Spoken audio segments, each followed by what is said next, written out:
going? Where you going? Oh, oh, and rightfully so. No one else will do. Love isn't meant to be alone. Doesn't matter where you going. Where you going? I'll go. I'll go.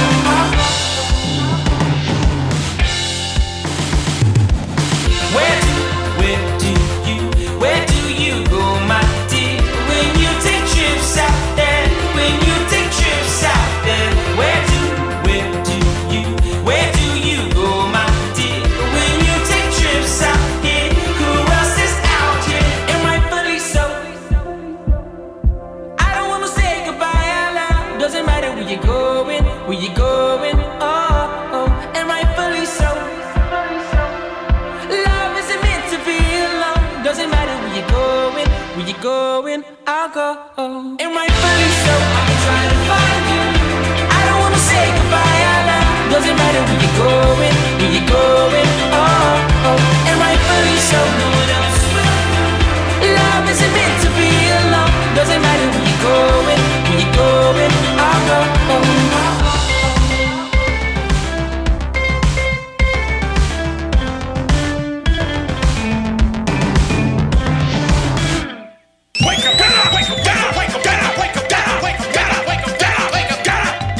It's the Morning Invasion with Dex and Steve-O. I suppose we should get going. Yeah! Let's go. 10, 9, 8, 7, 6, 5, 4, 3, 2, 1.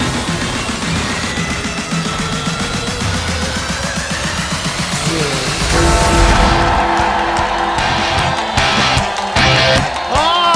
St. Patrick's Day. Nope. Okay. Nope. It's definitely not St. Patrick's Day. No, but kind of for us because, well, it's our last day. Woo!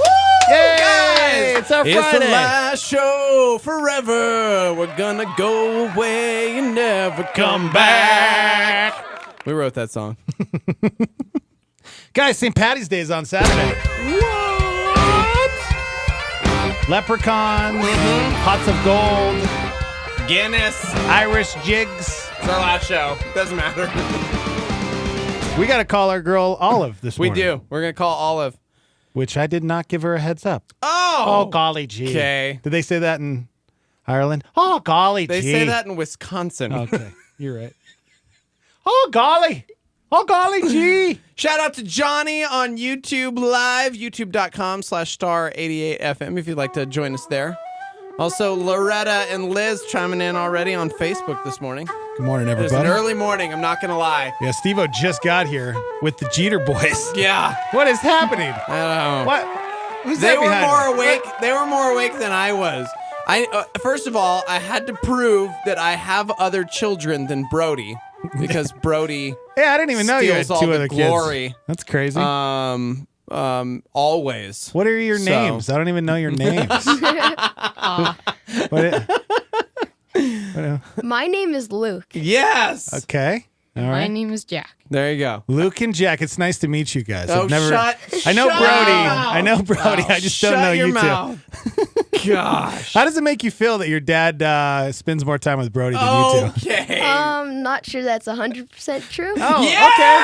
All right. You know what? Equal treatment. Because they know if they Thanks, Jeter if they boys. say the wrong thing, they're gonna get a spanking later. Oh, what? Okay. No, that's Brody. When was the last time either of you guys got a spanking? 11 years old? Yeah. Wow, so like No, last like year. 10. Never mind, 10. I'm 14, Dex. Oh my bad. That's right. You are. So Well, I just met you. I don't even know your age. had to so- bring in my beautiful children and peddle them so that they could get real jobs because it's Nice. already time. Good. It's time for them to mature, grow, do real things. Not really. So I have a yeah. question for you too. What? Your thoughts on St. Patrick's Day? What do you think about this beautiful holiday known as St. Patrick's Day? I love it. I just think of Jack because he's a leprechaun. You know what? Yeah. You are a leprechaun. Gosh darn. Jack, come over here. come over. Come over here so people can see you real quick. Yeah, he's our Irish boy. He's got red hair, blue eyes. He's the little leprechaun. He is a little leprechaun. Okay, go. If Irish. He's what's my that song he's my called? Irish child. Can you do an Irish accent? Hold on. Oh, okay. Oh, okay. Really? Go ahead. So, you want to steal me pot of gold? No, Ah, it's I not don't bad. know. That was You know, weird. That it was was all right. terrible. That was terrible. That was Like terrible. Dex good. Oh, yeah. That sounds like a drunk leprechaun. Oh, whoa. Okay. It's 14, guys. It's cool. It's cool. Yeah, I'm not the best at it, but You know I- what the funny thing is when he said that, I didn't get bummed because it's like, well, yeah, he knows what stupid drunk people look like. because of you. Oh, no. Did you hear his instantaneous? Did you hear his instantaneous? No, I like this. No. I like that I have my children here today who are old enough to like corroborate real life. Yeah, they got your back. That's for sure. Yeah. They got Daddy's back. Well, we're like going on an adventure today, so I'm excited. You guys are heading to Phoenix. Yeah. Yeah. Luke, why are we going to Phoenix? For a baseball tournament. Yeah. Yeah, it's not just a regular one. You have to be invited to it. Yeah. Yeah, it's top 30. Wow. Yeah, dude. Huh. So it was invitation only. You couldn't just, not everybody could sign up. So we're playing a team from San Jose, the first game, right? San Diego. San Diego. Wow. San Diego First won. game is a team against, and San Diego. And then the second team was, where are they from? Texas. Texas. That's right. So it's going to be really crazy. Yeah. We're playing like the top teams in the nation. So, and from what I hear, the Hooligans are one of the top teams in the nation as well. I mean, that's why you guys were invited. Your dad talks about it all the time. Speaking of being the top, Luke, okay. I got a humble brag for a second since it's already bragging this morning on having my amazing children with me. Luke, what did you accomplish this week? You've got to tell the story because everybody else is cracked out for this, and I didn't even know it was that big of a deal. But Luke accomplished something pretty big this last week. Okay. Yeah, I won my first game of Fortnite. Oh, that's right. I forgot about that. Isn't Fortnite the greatest game? Yeah. It's awesome. I love it. I love that game. Landon and I, we throw down Fortnite almost every day. Yeah, but have you guys ever No. won? No, we like getting top. I got fourth place. That's good. Yeah, but after that, I can't build. When did I'm not you a builder. start? I don't build and I still win. Really? Yeah, I just hide out in build. Anarchy and snipe. You know what? That's a good call. That's what I need to do. Have you used the bush yet? I always hide in the love bush. I have, but I hate it. It's so funny. Yeah. It's too obvious. It is obvious, yeah. You just can't move.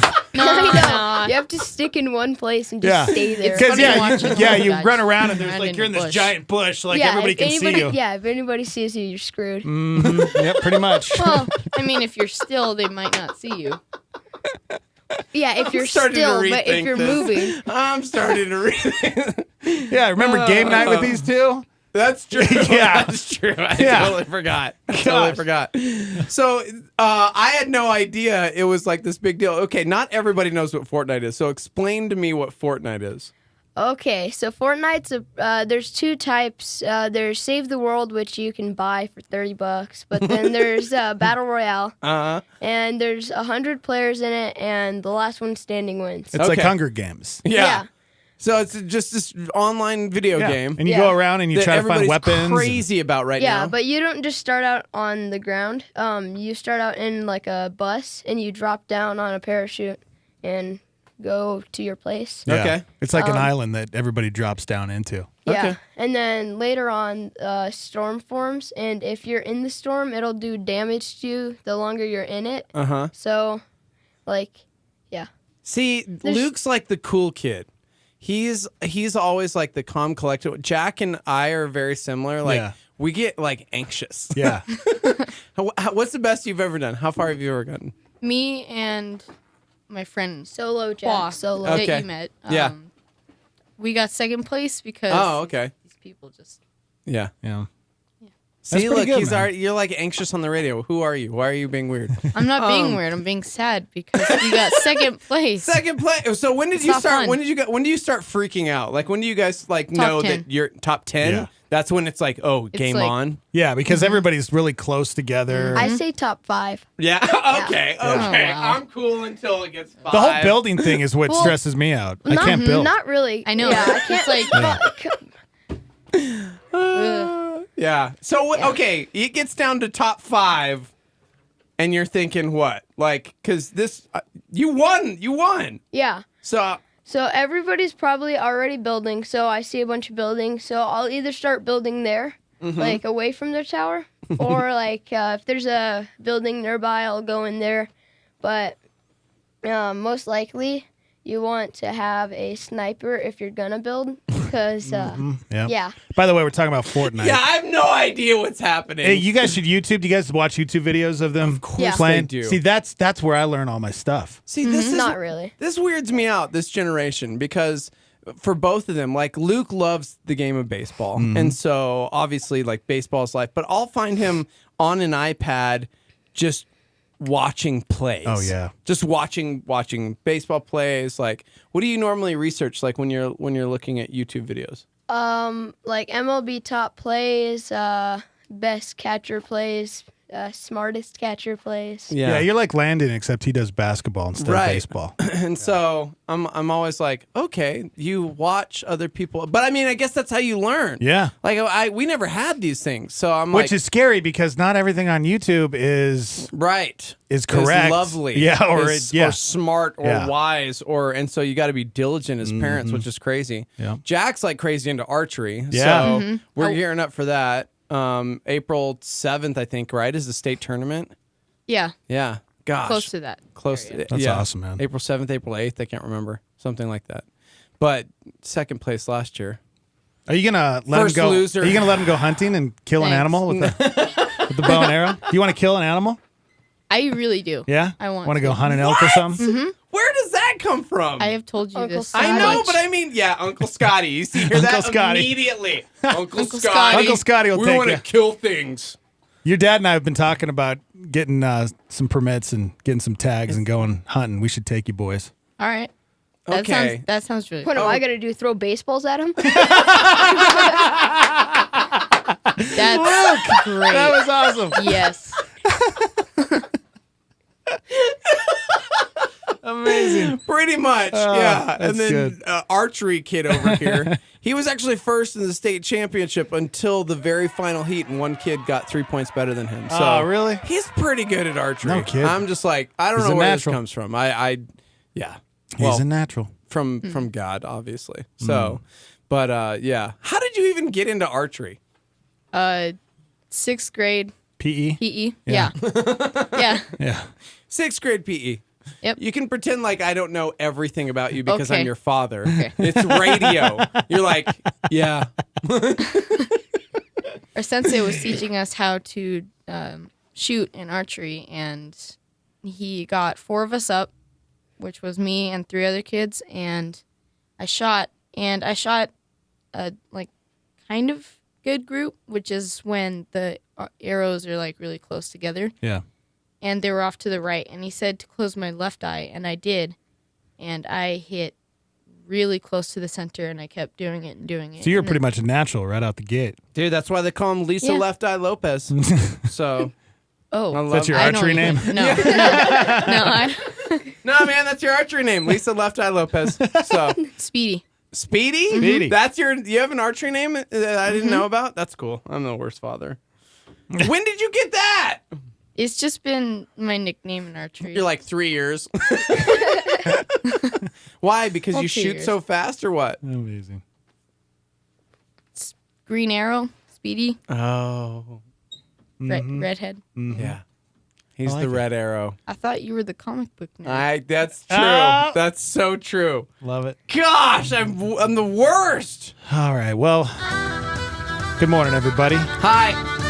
Happy Thursday, Friday. That's right. We got a big show planned for you guys. Uh-huh. Phoenix will be in at 7 for 3 Degrees. Shock Therapy Live coming up at 9. And a bunch of other great things happening this morning. When we come back, we got some headlines. You guys can be a part of the show. We're on Facebook Live right now, Star 88 FM. You can go like the page and go subscribe to our YouTube channel, Star 88 on the YouTubes. Good morning, everybody. Remember the Starmy chimed in and said, pretty sure I've umpired some of your son's games before years back in U-Trip. Steve-O yelled at me. That's probably true. Yeah, Sounds about right. Doesn't spread. Yeah. Probably true. Is he that parent? Hey, I don't yell at you. Do I yell at U-Trip Yes, you do. Yeah, most of the time. No, well, one you yell- umpire was wearing pink, and you know how they're called blue? You said, hey, pink. Okay. He was wearing pink. Hey, Pink! What? That actually happened. Oh, my gosh. I don't know what You guys need to think of And some then great this stories to one share time- about your dad. No. You guys need to wait, start thinking yes. of... You remember whatever it was that you were just about to say. Yeah. I'm sorry, Kyle. I love you, bro. I love you. I get crazy sometimes. Yeah, I know. Whenever I hang out with Hey. you guys at the Jeter house, it's kind of weird because I get to see Steve-O in a totally different light. He's a lot different sometimes at the Jeter household. When I see him throw down, I go, whoa. What? Whoa. There's another side. There's a I dark play an side to idiot him. on radio, but sometimes it was interesting. Last night, Luke said, hey, we don't have school tomorrow because we're leaving. Can we go do the show with you? And I was like, Brody's only 5, so he doesn't usually know how to, like, I don't know. He's still like that weird magical. These guys know too much. Yeah. They know my real life. So Yeah, we need some of those stories when we come back. So you need, think of some of those stories to it's share. going to be interesting. That'll be good. It's going to be interesting. All right, 505-585-LIVE. You guys can text into the show. You can also call it. Phone lines are open, 505-338-3700. When we come back from the Dreamstyle Remodeling Star 88 Studios, we'll do some headlines. It's next.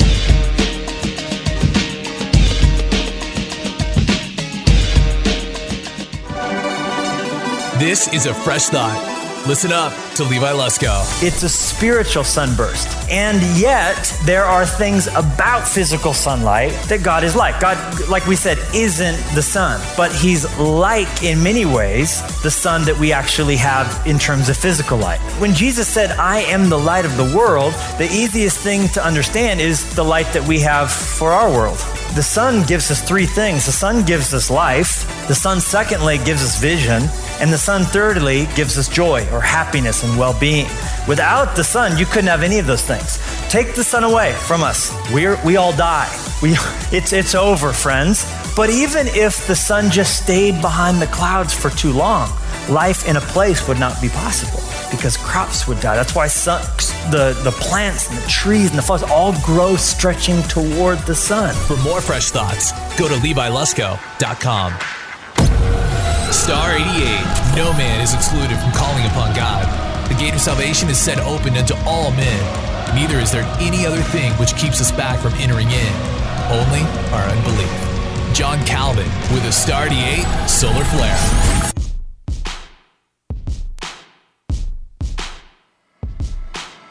I'll smile, know what it takes to fool this town. I'll do it till the sun goes down, till through the night time. Oh yeah, I'll tell you what you wanna hear. I'll turn my head and shed a tear. It's never the right time. Yeah, I'll put my armor on, show you how strong I am. I'll put my armor on, I'll show you that I am. I'm unstoppable. I'm running with no brakes. I'm invincible. Yeah, I win every single game. I'm so powerful. I don't need batteries to play. I'm so confident. Yeah, I'm unstoppable today. Unstoppable today. Unstoppable today. I'm unstoppable today. I'm unstoppable today. Break down, only alone I'll cry out loud. You'll never see what's hiding out deep down. Yeah, I know, I've heard that to let your feelings show. It's the only way to make friendships grow. I'm too afraid now. Yeah, I put my armor on, show you how strong I am. I put my armor on, I'll show you that I am. I'm unstoppable. I'm running with no brakes.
Ken Costa wants you to get a grip. In John chapter 15, Jesus has this extraordinary promise. You did not choose me, verse 16, but I chose you and appointed you, or anointed you if you prefer, so that you might go and bear fruit that will last. Many of us think that we've chosen God. We've chosen to follow Him. We've chosen our path. We've chosen our calling. But Jesus is saying, you haven't chosen. I have chosen you. And I've chosen you to go, and I have anointed you. I've given you the power. And it's true that to know your why is not just for an ordinary Christian. It's for a church. It's for a community. It's for a city. It's for a country. Ken Costa on a Star 88 PowerPoint. What's going on in the news today?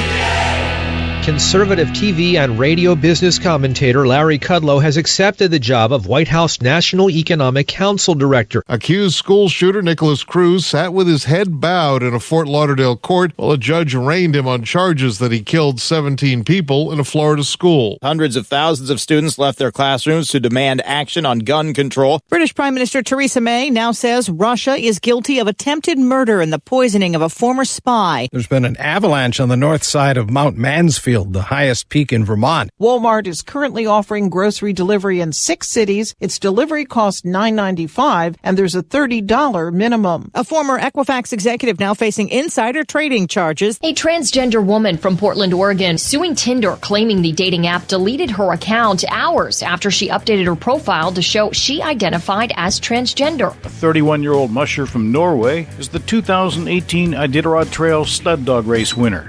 Good morning, everybody. Live from the Dreamstyle Remodeling Star 88 Studios. Dex and Steve-O. Jack and Luke. That's right. Jeter Boys hanging out. Jeter Boy Day. Take your kid to school day, guys.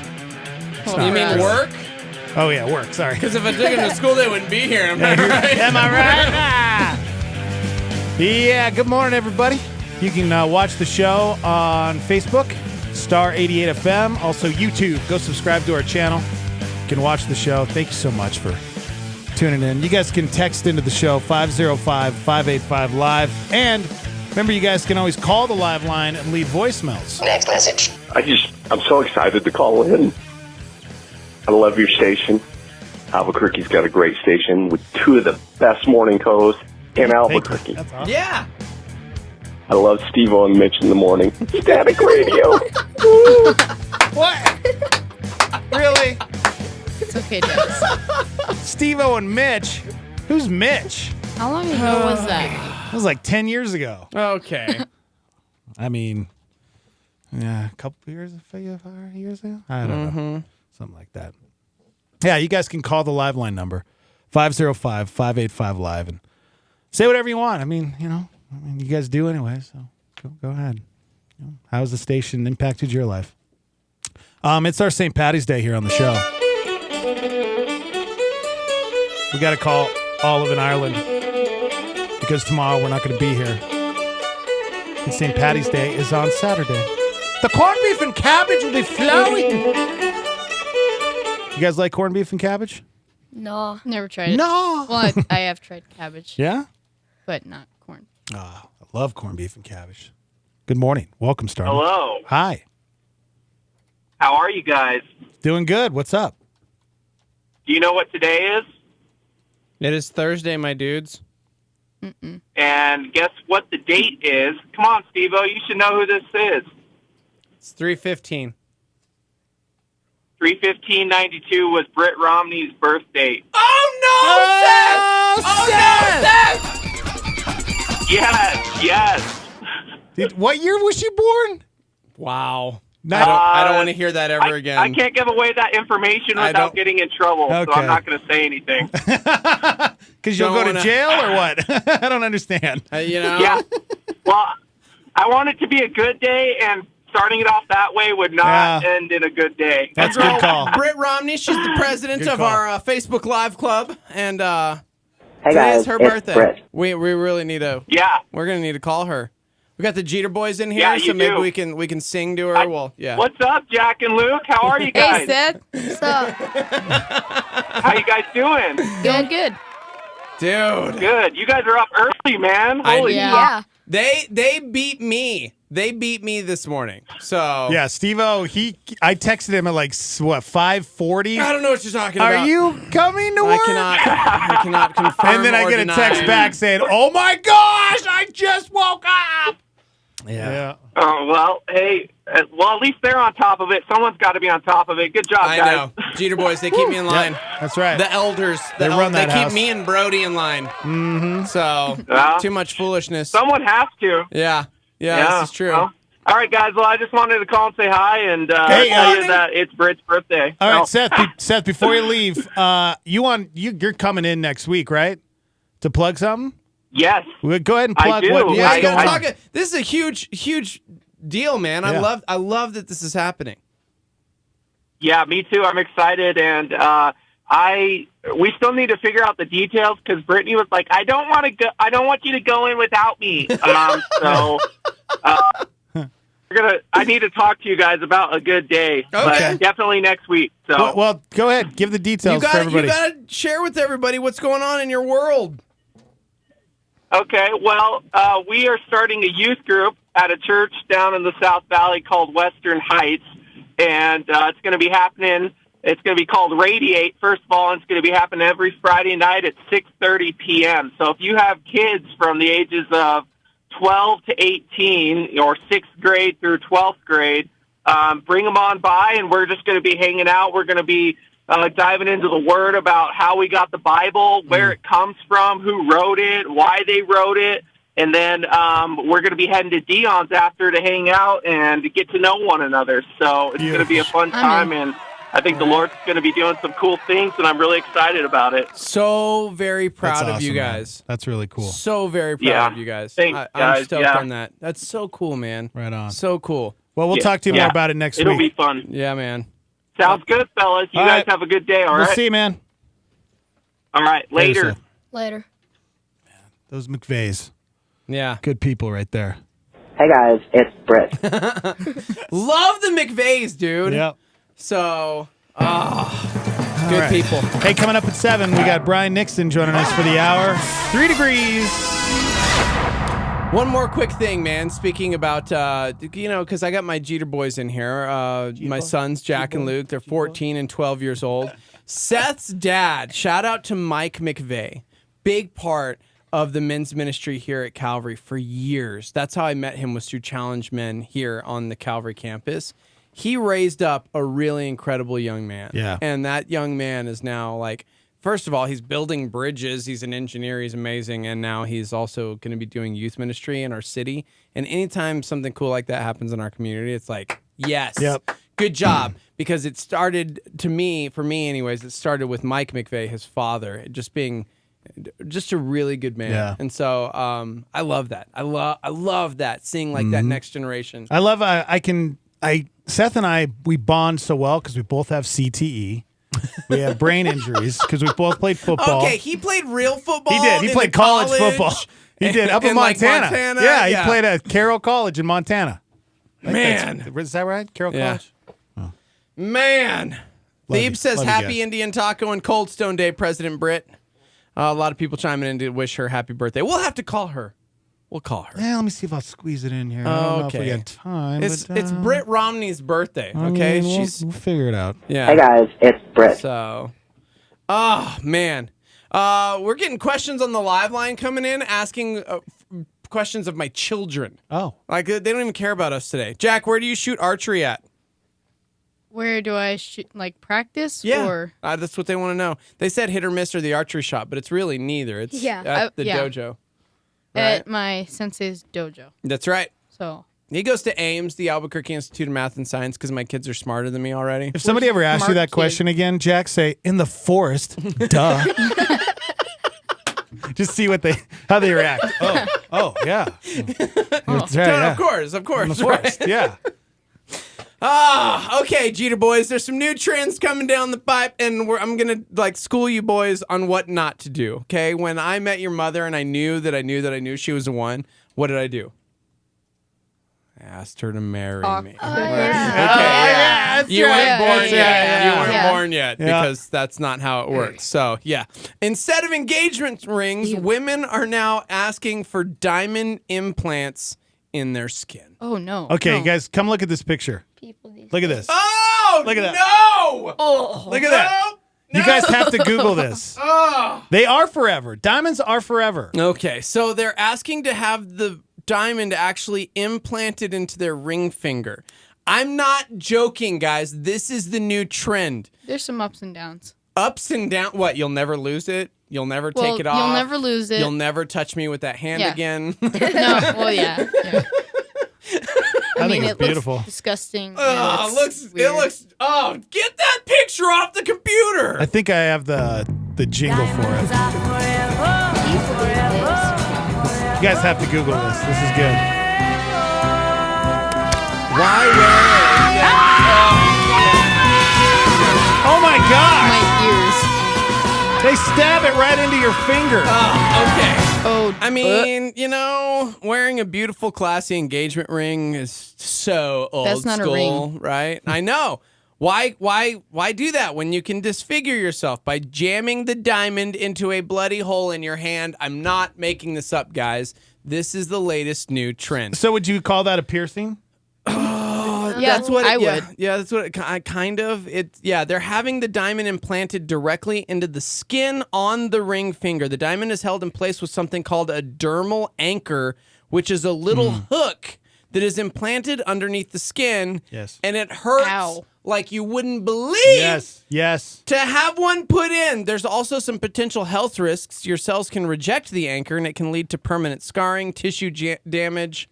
You know. Well, you know, I see it on usually girls' faces. They get the they'll get the little diamond stud. No, that's a piercing though. That's like usually it's like, if it's in the lip or something. There's like a. Oh gosh. Okay, listen, Jeter boys. 10, 20 years from now, when you guys are thinking about marrying somebody, if they say that they don't want to wear a wedding ring, they want to have a diamond implanted into their ring finger. Don't marry them. Yeah, just stop what you're doing. Slowly start backing away, then turn around and run as fast as you can. Okay? Okay. Also, what do you do if the girl proposes to you? What? No. No, that doesn't happen. All the way around. It does. Right. You're right. Yeah, you're right. It's supposed you're right. to. You're right. How it's supposed, but it's changing, and there's a lot of girls that are proposing to the guys now. Okay, wait, but you know how many Starman members are going to be like, whoa, I totally, like, their mom got my number and asked me out. Well, that's a little different. Yeah, she didn't propose. Yeah, that's different from proposing. I definitely proposed to her.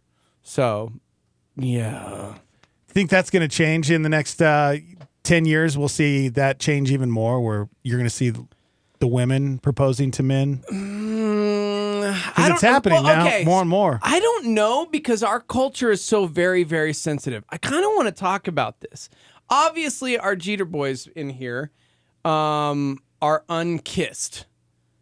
Did you see the American Idol thing? Oh, yeah. I got that in your news. I want to talk about this. For those that don't know, we're in this movement, rightly so. It's called Time's Up, right? And it's basically like, listen, let's stop treating women the way that we're treating them. You want to honor, you want to respect. And I'm going, yes, I agree with all this. I want my boys to absolutely honor and respect everyone.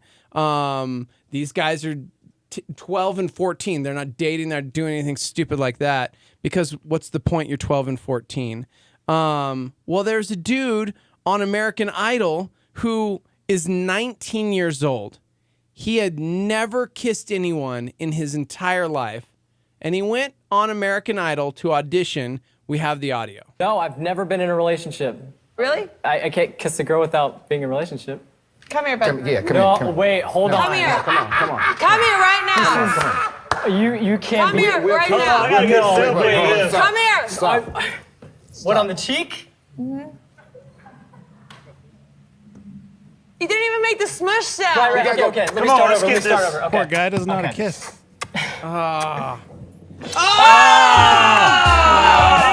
So he played himself. Okay.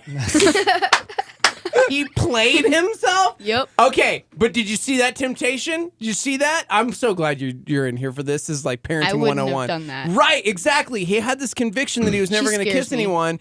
And so he went to kiss her on the cheek, and she flipped around, turned in, and kissed him on the lips. Yeah. And he's never kissed anyone in his life. And everybody thought it was hilarious. American Idol was like, oh, Katy Perry kissing a dude for good luck, blah, blah, blah, blah, blah, in this like time's up culture where it's not acceptable to force yourself upon anyone ever. That's Katy Perry. Yeah, that's Katy Perry. That does not. Well, Benjamin Glaze, he's 19 years old. He said he'd never been kissed. Katie had him come over to the judge's table where she asked him to kiss her on the cheek. But as he went in, she turned her head and kissed him on the lips, and he literally fell onto the ground in shock. Now, everybody was like, oh, how great. That's so lucky. His first kiss was Katy Perry. Not him, actually. In an interview with the New York Times, he said, I was a tad bit uncomfortable. I wanted to save it for my first relationship. I wanted it to be special. If she had said, would you kiss me? I would have said no. Yeah, you can tell. He played along with it, but you could tell he was super so uncomfortable watching it. Yeah. Benjamin grew up in a Christian home, and, well, you would think Katy Perry would have recognized that because when he was first asked if he'd ever kissed a girl, he said, quote, I can't kiss a girl without being in a relationship. Since then, Katy Perry or her reps, they haven't even commented. Now, Benjamin, I will say this. He's 19 years old. He says he does not consider that sexual harassment with everything going around these days and people talking about it. Yeah. But he also didn't make it through the next round, even though, not even Katie voted for him. It was really sad. Yeah, I'm come on, bro. Reading some of the comments on the YouTube page of the video, and it said, not cool, Katie. If a male judge had done this to you at age 19 today, yeah, dude, you would recall it with the hashtag #MeToo. A lot of people are saying that. Yeah, Relevant Magazine actually started, they have an article on it over the controversy and of the day and age we live in because it was played off as this lighthearted moment. And yet, man, it wrecked him. Yeah, did it affect his performance? I wonder if it affected his performance. That's a good question. The New York Times stated the first kiss of an aw shucks teenager from Oklahoma delivered by superstar singer might have made for a sweet pop culture moment in a previous era, but as the nation re-examined sexual conduct and power dynamics in workplaces and in the media, the kiss didn't land well with viewers. People chiming in saying it was forced, it was sexual harassment. Imagine, like you said, if this was a male judge. Has Katy Perry not learned anything from the Me Too movement? So it was really interesting. I was actually kind of stoked that this was the response because nobody should ever be forced into any situation, male or female. And so she put him in a pretty uncomfortable position. She did put him in an uncomfortable. But okay, one thing of note: did you guys see what happened immediately? How far away was he from Katy Perry? Like 20 what? feet. 20 Very feet, right? 20, 30 feet? Yeah. And then she said, come here. What should he have done? Stayed there. Yeah, exactly. Stayed exactly where he was because he approaches the table. I mean, I get it. It's American Idol. it's You want to Katy get Perry. on. It's Katy Perry. No. Don't trust But Katy then Perry. she's like, hey, kiss me on the cheek. Yeah. Like, come on, bro. See, guys, this is a good illustration of like Eve. She's like, hey, dude, just one bite. Just bite this apple, This right? delicious apple. Just don't touch the apple, okay? Trying to be a good dad right now. Let's hear how he sounded. Well, I know we could get higher. There's levels to your love. Yeah, there's levels to your love. And I know we could get higher. He's playing the guitar. I think he sounds There's levels great. to your love. And I keep on climbing up. Oh, these flames keep rising. Make it stop, drop, and roll. Just a bottling up Richie's that not having it. lightning is supernatural. Let him go. The one's trying to get in What do the you guys door. think? I like him. Couldn't go. Yeah, it's not bad. It's not terrible. I know. All right, Benjamin. Yeah, well, you should probably move him on. You're going to see a lawsuit coming on. Wow. Seriously. Yeah, he's not going to. He wasn't the best. Come on, man. In this day, it's like we got The Voice, we got American Idol. There's a lot of singing competitions. You've got to be top notch. You got to be true. incredible. Yeah. You got to be Stephanie Skipper. That girl made it. Mm-hmm. Yep. That's right. Team Adam. It's our friend, guys. It's our friend. You guys want to chime in? 505-585-LIVE. You can text into the show. You can also go watch the show on YouTube, youtube.com/star88fm and star88fm on Facebook. Good morning, everybody. Dude, coming up, our boy B-Nix in studio. Got to talk a little bit about the Ides of March. The Ides of March, yes. And also, if we got time, we're talking about anxiety. Carson Daly recently on the Today Show opened up about his anxiety and how he believes that that's how God created him. So we're going to talk about that. It's an interesting statement. Yeah. God created me with anxiety. Mm-hmm. And hopefully we'll get a chance to talk to our girl Olive in Ireland sometime this morning. All right, we'll be right back from the Dreamstyle Remodeling Star 88 Studios. Hang on.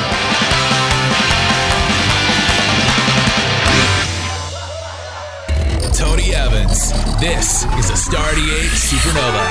When you leave divine revelation and use errant sources in the creation, the Bible just called that an idol. Whatever you add to, the Bible pronounces at the end of Revelation a curse on any man or any woman who adds to divine revelation. That is, you bring outside contradictory thoughts, ideas, perspectives, and what's worse about it is when it's done in the house of the Lord. One of the reasons our culture is falling apart is that instead of the church influencing the culture is now influencing the church. Because now, folk are bringing the mess of the culture into the church, asking the church to go along with it. That was Pastor Tony Evans on a Star 88 Supernova. Hi, I'm Todd Nettleton, and this is the Voice of the Martyrs Radio. In the country of Laos, Sanyahak boldly shared the gospel in his village, resulting in more than 40 people placing their faith in Christ. That's when the persecution began. Sanyahak was arrested and imprisoned for sharing his faith. Since then, 3 others were arrested, and multiple families have been pressured to deny Christ. Although 2 families succumbed and renounced their faith, the group of growing believers remains strong. In many parts of Southeast Asia, belief in Christ is not applauded, but rather discouraged. Pray that families of those imprisoned will be cared for in Christ, and both authorities and villagers will continue to see the gospel lived out. I will not let my brothers and sisters suffer in silence. Nor will I let them serve alone. To join me in prayer for persecuted Christians, go to vomradio.net. This is Star 88 at 88.3 FM, KLYT, Albuquerque, Santa Fe, and online at star88.fm. The Morning Invasion with Dex and Steve-O. Welcome to the show. Hi. I'm so sorry if you heard some loud, obnoxious bird in the background. There are currently 143 landlines in the United States, and that last dude was one of them. Right. How is that a thing? Are you on a cell phone? Yes. Okay, good. Are you on speakerphone? Yes. That's fine. Do I need to be on speakerphone? Stay on speakerphone. It sounds like you're calling from the bathroom, so it's better that you were just on speakerphone, because I'm like, hey, you can do your thing, but like, we're on the radio. All right. I have a new game. It's called Basket Call. Okay. Okay? All right, everybody. It is time for March Madness. It is everybody's favorite time. How much basketball do you watch every single day, ma'am? Oh my gosh. I don't watch basketball. Oh, I play it. Do you play basketball? Do you know how the game of basketball works? My daughter does, and she's right next to me. You know what? That doesn't matter. We don't need your daughter. We don't need your daughter. And she's going insane. Oh, okay. I have a question. Do you have a case on your cell phone? No. Well, oh, no. All right, hold on. We are not doing this game. We explain it to her, and then she can decide whether or not she wants to win these tickets or not. Okay, all right. Okay? Here's how Basket Call works. It's very simple. All right? Do you have a garbage can or a trash bin next to you? Yes. All right? I need you to put the basket at least about 15 steps away from yourself, all right? So get the garbage can. Wait. Is it plastic? Is it metal? I don't like this. Plastic. And what is the floor made of? Is it carpet on the floor? Is it tile? It's a wood laminate floor. This is a What kind of phone do you idea. have? This is a terrible idea. Do you have an iPhone? No. Okay, you know what? It's just a Samsung. It's old. You're fine. You're fine then. You're fine. Does it have glass? Will it break if you are terrible at basketball? No, it won't break. We drop it all the time. Okay, then. Okay, All right. okay. Here- As long as you know what you're getting into, this could totally break your phone if you suck at basketball. Yeah, just a little warning, okay? All right, so did you place the garbage can somewhere and step away about 10 to 15 steps away? Yes. Okay, now, when I say go, you're going to shoot your phone and try to make a basket in the garbage can. Once you shoot it and it lands in the garbage can or wherever it lands, even if you don't make it, you run over to your phone, you pick it up, and if we're on the end of it, then you win. Okay. Okay? All right. Hopefully it doesn't hang up. That's the whole thing. Like if we're on the end of it, Yeah. like where are we going? Well, it could hang up. Okay. Especially in the garbage can. We're gonna need your daughter to do play-by-play. So if you miss, we're gonna need to hear your daughter like she's going for the shot and it banks right. Okay, so you guys All right. want to win these tickets? You got to play basket call. Okay. All right. Are you ready? I'm going to say No, don't break your phone. I'm going to say go, and then you throw the phone, all right? Are you ready? Okay. Ready. And she's going for the shot. Go. They're still on. You didn't make it. I missed. Oh, get it! Pick it up! You still have time! Pick it up! Buzzer beater! Come on! Pick that phone up! Shoot that! Hello, we're here. You there? Didn't hang up. Do they have to make it? We're there! Yes, you have to make Go it! back! You have Go to back! make it! Hurry! Go Buzzer back! beater! Hurry! Go! You still got time! I made it back. Yeah, you made it! Yeah! That sounded awesome! Threw my phone in the trash can, John. That sounded so awesome! That is incredible, but you know what? If you're a big fan of Red, we're going to hook you up. We got tickets to Red and Lacey, Sunshine Theater, March 31st. Heck yeah. Thank you for playing our stupid game. Oh. That was a great game. That is not a stupid game. You're the first one to ever play basket call. Yeah, that was incredible. Awesome. All right, what's the station hooking you up? Star 88. That's good. That's Oh, good. man. All Hold on right, the phone. Hang on the line. We're going to break somebody's phone. Do you remember Hot Phone? No. Hot Phone was the very first game I ever played in radio. And that's where I got this idea, basket call. It was from Hot Phone. Hot Phone is where you have somebody call in that is next to their dryer, and they have to put their cell phone in the dryer for 30 seconds. Okay. And when they pull it out after 30 seconds, if we're on the other end, they win. That's Hot Phone. It's brilliant because you can hear the clanking, the click. This was cool. She threw that thing, and it sounded so great when it hit the garbage can. I'm excited to play another round. It's the Morning Invasion with Dex and Steve-O.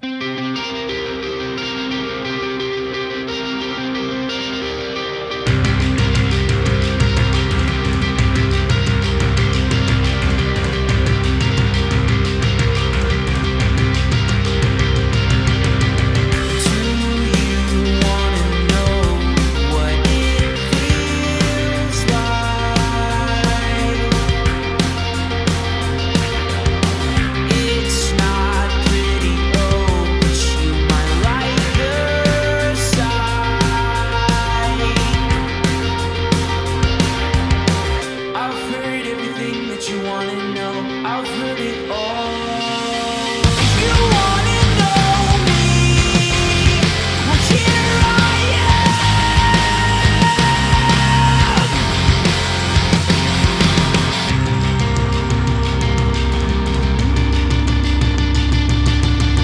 You gotta figure this one out on your own. You held on longer than I know. It's not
The Morning Invasion with Dex and Steve-O.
It's the Morning Invasion with Dex and Steve-O on Star 88.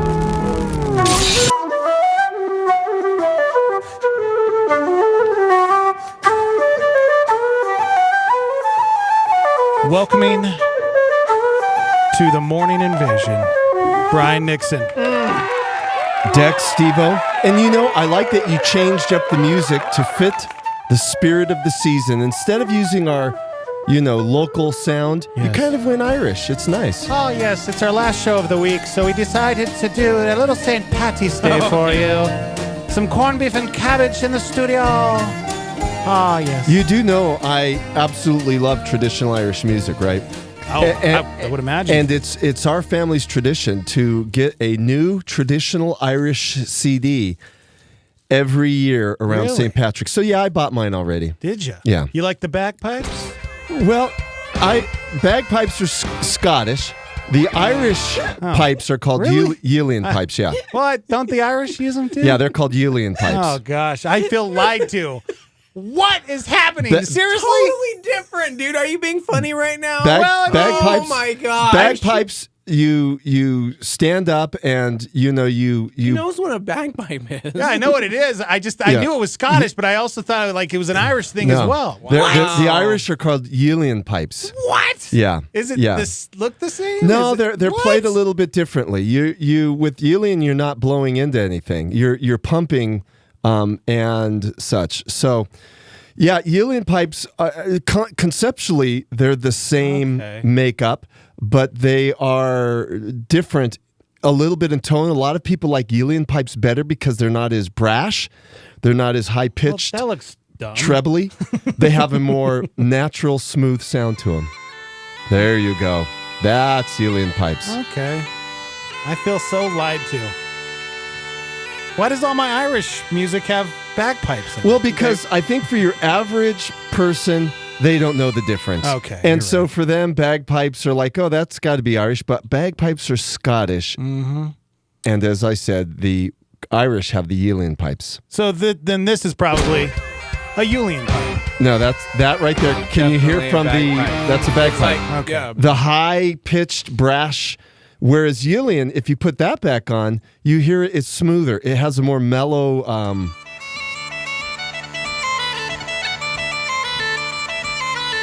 Okay. That's good stuff right there. Well, there we go. We all learned something a little. So this year's CD, I bought the Gloaming. I love the Gloaming. Yeah, they're a super group of traditional Irish players, and The Gloaming? yeah, Gloaming, and a fiddler that I've followed for decades is named Martin Hayes, and he was the 6-time all-national Irish fiddle champion. But the Gloaming is something a little different. It's moody. He has a Seanos singer with him. Seanos is like a traditional Irish singer. And it's very, very moody. And then they added this piano player, actually an American piano player. What is happening? We're learning about our heritage. This isn't not my heritage. Hashtag not my. Well, actually, if you look at my kid in there, Yeah, I was it gonna looks say. pretty Irish. I think Jeter probably It came has. out, and I was like, "Whoa! He's got red hair and blue eyes." What happened there? I know. Milkman was hanging out quite. What? Okay, I'm gonna. So I'm pretty excited. You know that St. Patty's Day is around the corner. You know, because here's the reality for us Christians: St. Patrick Day is a day of celebration because he was one of the most. Arthur Guinness created Phoenix's favorite. Yeah, Water. Here is the reality. St. Patrick was probably one of the most successful missionaries of all time. That's true. And here's something else, folks, that people don't realize is he wasn't Irish. Wait, he was Scottish. St. Patrick wasn't Irish. What? No. He was Hungarian. No, he's not Irish. He was Chinese. Okay, here it is in a nutshell, guys. So St. Patrick, his dad worked, he was a Roman citizen. He either lived in northern England or southern Scotland, and he was captured by Irish marauders. And they brought him back to Ireland into slavery. And later on, he was able to escape. He went back to the UK, got trained in ministry, and came back to Ireland as a missionary. And during his lifetime, some people think that the totality of Ireland had heard the gospel in one form or another, which was pretty amazing. Yeah. That's incredible. So he set up churches, helped set up churches. Church's chicken? Yeah, yeah. Oh my gosh, I love their okra. That's right. Church's chicken. That's him. So St. Patty, it's a day of celebration. We should always thank our missionaries on St. Patrick's Day. Yeah, man. Thank you. Thank you. You're welcome. That was a little bit of Irish history for you. And St. Patrick did write a little book that kind of outlines all this stuff as well. Ooh. There we go. There we go. Here we go. 3 degrees with Yeah, Brian it is. Dixon. This is a little closer to our neck of the woods. That's right. That's right. This is really actually a good introduction, It is. Dex. Thank you. Thank It you. is. I mean, I know you played it. You know, you got the trumpet. You went and got the classical guitar. I did. Probably from Pimentel and Sons. Yes, I did. Our state guitar here in New Yep, Mexico. That's right. And then there's Steve-O who came in on the little congas. I also have the He wore sunglasses, if I remember that day. music stylings of Phoenix Steve-O Dex, morning invasion. It's time for 3 degrees. We're gonna talk about the Ides of March and stuff. Making it rain, leprechauns, 4-leaf clovers. Wow. You mixed it all. Oh my gosh, You that got a was little awesome. St. Patrick's Day. You got a You little. know, I was inspired by you guys. You're my muses. And you know what's beautiful, Steve-O? Not only the singing, but what was beautiful is you actually tied in the topic of today. That's right. The Ides. The Ides of March. You guys, I do what I can. Do you realize that in some parts of the world, particularly Europe, Ides of March, this day is considered kind of like a bad luck day. Really? Yeah. 4-leaf clover. Here in America, you know, we don't really see it as such, but in Europe, this would almost be like akin to our Friday the 13th. Oh, okay. Yeah, so Friday the 13th in America is like, ooh, that's a bad luck day. Well, Ides of March in Europe is similar to that because so many things have happened on that. So let me give you a little bit of history. So since this is 3 degrees, and this applies really to the world, not just to our little region, but the Ides of March traditionally was a pagan day, kind of like a celebration day of all things pagan. And they, honored the god Jupiter on this day. There was a god Jupiter? Well, there's only one god, but they thought Yes, there was Good job, Captain America. Yeah. There's only one god, ma'am, and I'm sure he doesn't dress like that. Yes. Yeah. Avengers. So it had pagan origins. Okay. And Jupiter. Well, where it really turned south is on this day. It wasn't already turned south by all the pagan rituals. And It was such a wholesome day before. Well, it went bad. But it did go bad because this is the reason why.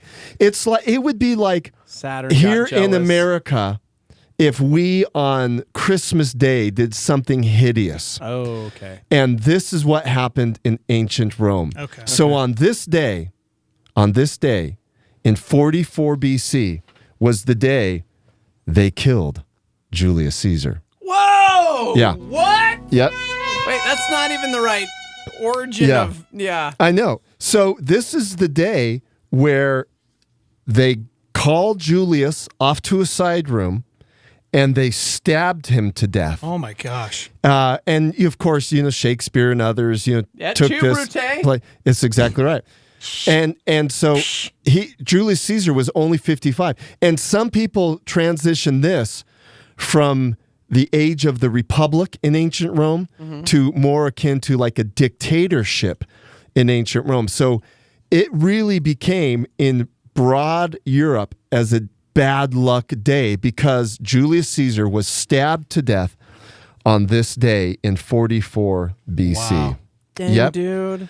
And so the debate reigns. But now here's what's interesting, guys. Listen to this.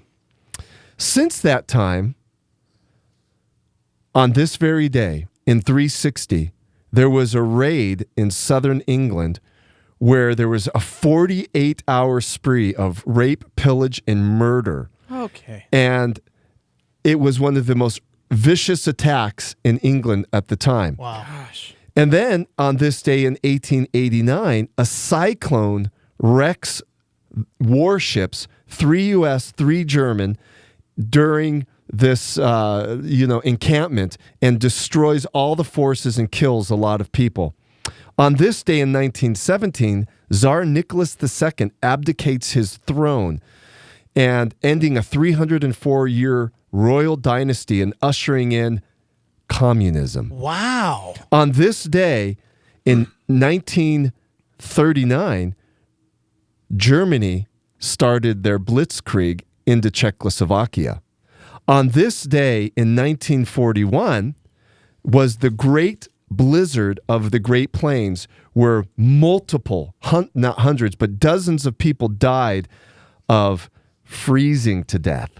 On this day in 1952, the world record of rainfall happened in the Indian Ocean, killing a lot of people. 73.62 inches. I'm going home in 24 hours. Why? And I then, need to be and safe. then, wait, guys, it's not even over. On What? this day in 1971, CBS cancels the Ed Sullivan Show. Oh my gosh. Oh yeah, that's up there. Okay. On this, wait, hold on. You can't compare that to everything yeah, else. Yeah, sure, All sure. these people are like murdered, and then you're like Ed Sullivan Show. Wait, hold on, Canceled.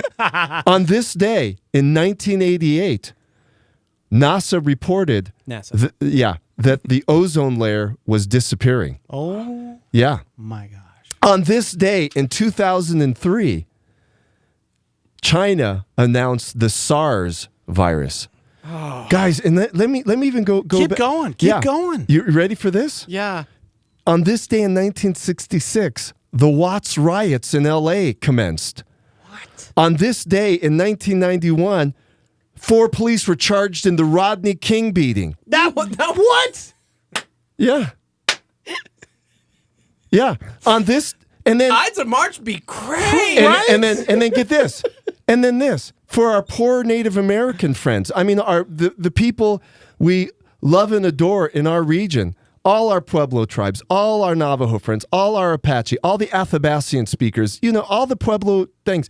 On this day in 1493, Christopher Columbus returned from his place returned to Spain from America and said, there's lots of things to go pillage over there. Oh my gosh. Why are we still teaching kids that Christopher Columbus was a good man? So, my point is, guys, today is the Ides of March. And though it started off as the assassination of Julius Caesar, the conspiracy led by these Roman senators, there's been a lot of bad things that's happened on this day throughout history. Yeah, gosh, dude. Man. Yep. But I mean, can't we just take any day and say bad things happen every day? Yeah, but not like that. That's pretty crazy, man. Okay. Yeah, but you know what? The reality... December 7th, 1941, a day that will live in infamy. I bet you if we went back and looked at all the bad things that happened on December 7th, we could name that a day. Yeah, exactly. Yeah, and and that's exactly what happened. Where I got that information, first of all, was from Smithsonian Institute. Oh, cool. They're tongue-in-cheek, but they're being serious. Their headline is Top 10 Reasons to Beware the Ides of March. Wow. And obviously because, though, of that, Julius Caesar murder in 44 BC, people have focused on this day and looked at this day as being a horrible day. A bad luck day. Our friend Britt was born on this day. What a terrible day. Oh, my gosh. Yeah. I mean, that's another tragic thing. I mean, come on. Who was born on Britt this? Romney. Britt Romney. Britt Romney. Do you know Seth and Britt McVeigh? They're really good people. Yeah, I know of them. You know of them. Yes. Seth's, Britt's birthday is today, so. So is that? But Steve-O, I think you're correct. I think if we were to go back and really do a detailed assessment of any day in history, you could say, "Wow, this day is a pretty bad day as well." Yeah, you're right. Yeah. But it is interesting. All these historical facts, on March 15th. Yeah. But March 15th can also be a day of, really nice things. Because here, guys, I have a couple of good things that happened. Good. Oh my gosh, talk to us. We need something good. We needed it, man. We needed it. You guys ready? Well, here's one good thing. In 1962, Wilt Chamberlain scores 100 points. 4,000. He was the first NBA player to get to 4,000 points. Wow. Yeah. There you go.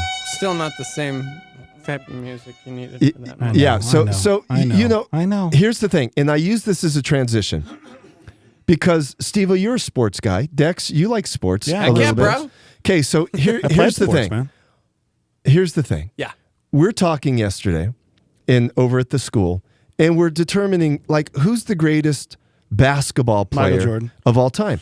And then I said, well, here's the difficulty in determining this. How do you weight the accomplishments? Do you do it by rings? Do you do it by percentages? Or do you mix it all together in a bowl and weight each level of things and say, this person's the greatest? Because if you just go by rings, didn't Wilt Chamberlain get 11? See? Yeah, but people weren't very good basketball players back then. Yeah. It's a different breed of people in the 80s, man. That's why Michael Jordan will always be the greatest of all time. Well, see, and I looked at some lists, and most lists put Michael Jordan because of his leadership skills and his high percentage and all these, but he doesn't have the most rings. And then Gosh, but it's MJ, yo. Yeah, but that's because he's our generation. Gosh, our I parents' know. generation went, but it's Wilt Chamberlain, yo. Now it's LeBron. Now it's LeBron James. See, but I was just my about to kids. say, your kids would say that, and a lot of people now would say that, and I get that LeBron is something special, but being able to have watched Michael Jordan and now watching LeBron, there's no way.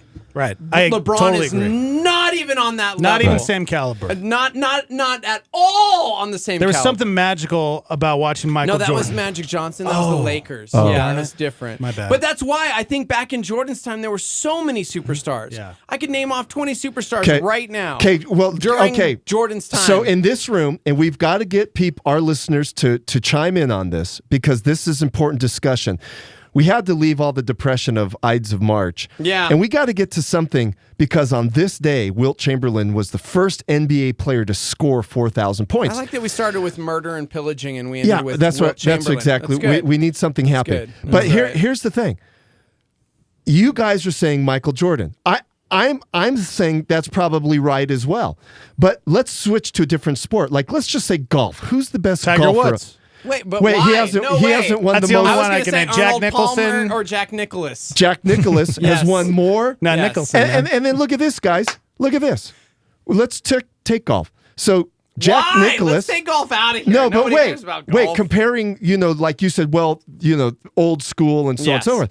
Jack Nicklaus was hitting with wooden clubs. Yeah. And he True. still won the most majors in history. And so, all these things, how do we weight all these factors into who's the best of their field? Like, who would you say is the best quarterback of all time? Oh, John Tom Elway. Brady. What? I will See? stand here and say Tom Brady. See? You are out of your mind if you think anyone in the history of ever Joe is Montana? even close to. I don't care. I'm still saying Tom Brady. You're probably right, actually. It's Tom Brady, Yeah, dude. You're right. Homie's like 73 You're years right. old, and I he's take it back. still in Super Bowl. Hey, You're wait right. a minute. But when you add all the stats together, is Tom Brady really he may have the most rings, but does he have the best stats? See, it's subjective to what See, angle that's you're what taking. that's what I'm saying. How do you weigh all these to say who's the best? Okay, let's switch sports. Who's the best baseball player of all time? Oh, man. now Babe I'm like- Ruth, of course. Okay, No. and that's where we bring the boys in. Bring the boys in. Yeah. Come on, get them in. Yeah, get 'em Get in. them in. Bring the boys in. We got some local experts. You know, let's ask them all of the sports real quick. Because Okay. they will not have the same answers. Okay, I guys, guarantee. come on Get in. over there. We got Let's get on this local mic. experts, Jack and Luke professional- Jeter, 12 and 14, we but they brought- were raised on sports. We brought them in for our local experts. And boys, we're talking about who is the greatest There's no in wrong their answer here, given okay? sports. So here we go. Greatest basketball player of all time. Michael Jordan. Michael Jordan. Okay. Oh, my gosh, Okay. yes! Who's the greatest quarterback of all time? Don't look at him, Steve-O. Don't look at him. Recent or No, like all No, time, of all time. All time. Who's greatest? Go ahead. Just anybody that comes to your mind. Who's Like Joe Montana, maybe? Montana, that's what I was thinking. I was thinking Tom Brady though. Okay, Tom we Brady? have, but wait, we had one Joe Montana and one Tom Joe- Brady. okay. Who's the best baseball player of all time? Don't look at him. wow. See? Don't look at him, Who would Steve-O. you say though? Really? Yeah. Yeah. Wow. That's what I said. That's what I said. That's what I said. Babe Ruth. See? No! See? Good. What did you say? I didn't say anybody yet. He hasn't Well, said. Okay, who's the best golfer of all time? Tiger Woods. That's because you guys That's only the know. only one I know. Yeah, Right? see? Okay. Oh, So who's the best curling team of Oh, all those time? Norwegians. Yeah, Yeah, that's they're right. so good. There won you go. gold, yeah. See? Oh, those Norwegians. Just clump them together. Okay. Who would you guys say is the best soccer player of all time? Pele. Pele. Oh, ooh. I don't even know who that Whoa, is. dude! I was about to say Messi, and then he Yeah, I comes was in gonna with say Pele. Messi. He came I in was old gonna say school. Messi. He came in old school. What is happening? See, this is good. This is good. Okay, and then who would you say? And now I'm really stretching you guys. Who Yeah, would you say is the slightly. best tennis player? Andre of all time? Agassi. Shut up, you dumb. Do you know? What's that? What's their name? Pete Sampras. He used to be. I know he used to be. He's still playing right now. He's won the most majors of all time. Oh, I don't know. Men. Well, that guy. He's Swiss. That guy. I'll let you think on that one. Come on, guys. One dude. Nobody Swiss. watches tennis except our boss. What's her name? That she's like really good at tennis. Oh, William? Was Andre Williams? Navratilova. What are the sisters? Yeah, The two sisters? Serena Williams. Serena Williams. Yeah, Serena would probably. A lot of people would consider her the greatest female tennis Why player does of it all have time. to be female? All right? Wow. I'm trying to raise my kids without those barriers, man. Because, Steve-O, there's differences between male and female. Oh, and after the okay. show, I'll talk to you about it. Good call. Good call, sir. Incredible. Okay, you guys can go back to your homework now. Okay. There you go. See. There you go. Bye. Thanks, guys. That was awesome. love you, dude. Look at Jack Jeter. We brought in our local experts, but now we got to hear from our listeners. So that was interesting because that was. I mean, I was absolutely floored that Luke said Pele like immediately for best soccer player of all time. But yeah, and a lot of people would consider still to this day. And here's how they weigh I it. couldn't believe they said Babe Ruth. Well, Come on. here's how they weigh it in soccer. They go, okay, what guy has won the most World Cups? With his team. How many championships when he was on a club have they won? And his skill set on the pitch.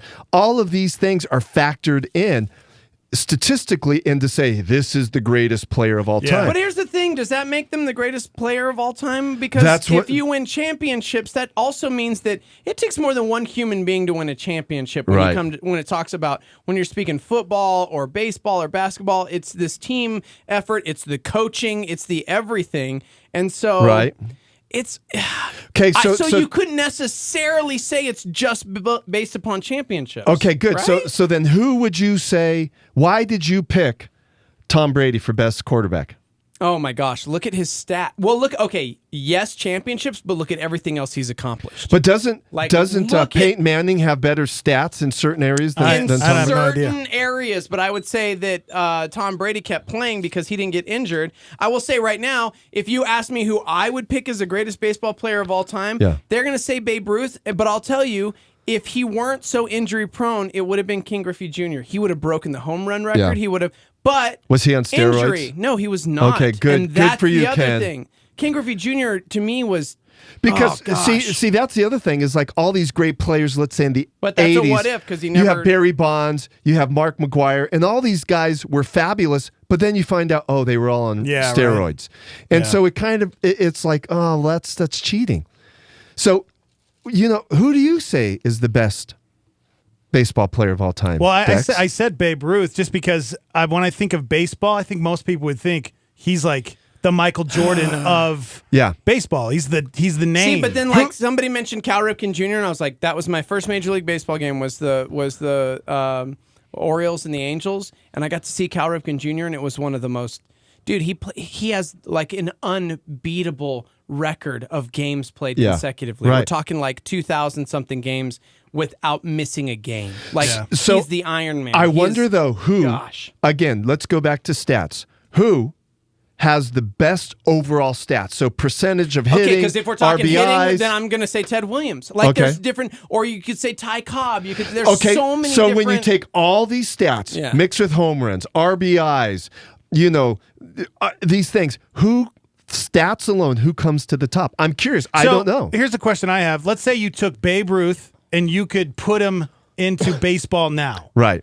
Would he be able to? Well, first of all, he would need one of those really fat, small gloves. Right? Yeah, exactly. He needs one of those really small, fat gloves. How fast were they pitching those balls back when he was hitting? Were they doing 100 mile an hour? No. By the way, I Bill don't think Russell so. has the most championships with 11. Wilt only had 2. Oh. Wilt scored like ridiculous points. Okay, so Bill and Russell. ladies, So but here Bill we Russell, go. Yeah. There we go. So- See, that's what I'm saying. So we didn't does even Bill- mention hockey, but I immediately would have said Wayne Gretzky. Yeah, see, but everyone says, but would you, when you add all the stats together, does Wayne Gretzky really deserve to be the best? I don't know. That's what I'm asking. Where's our sports fans?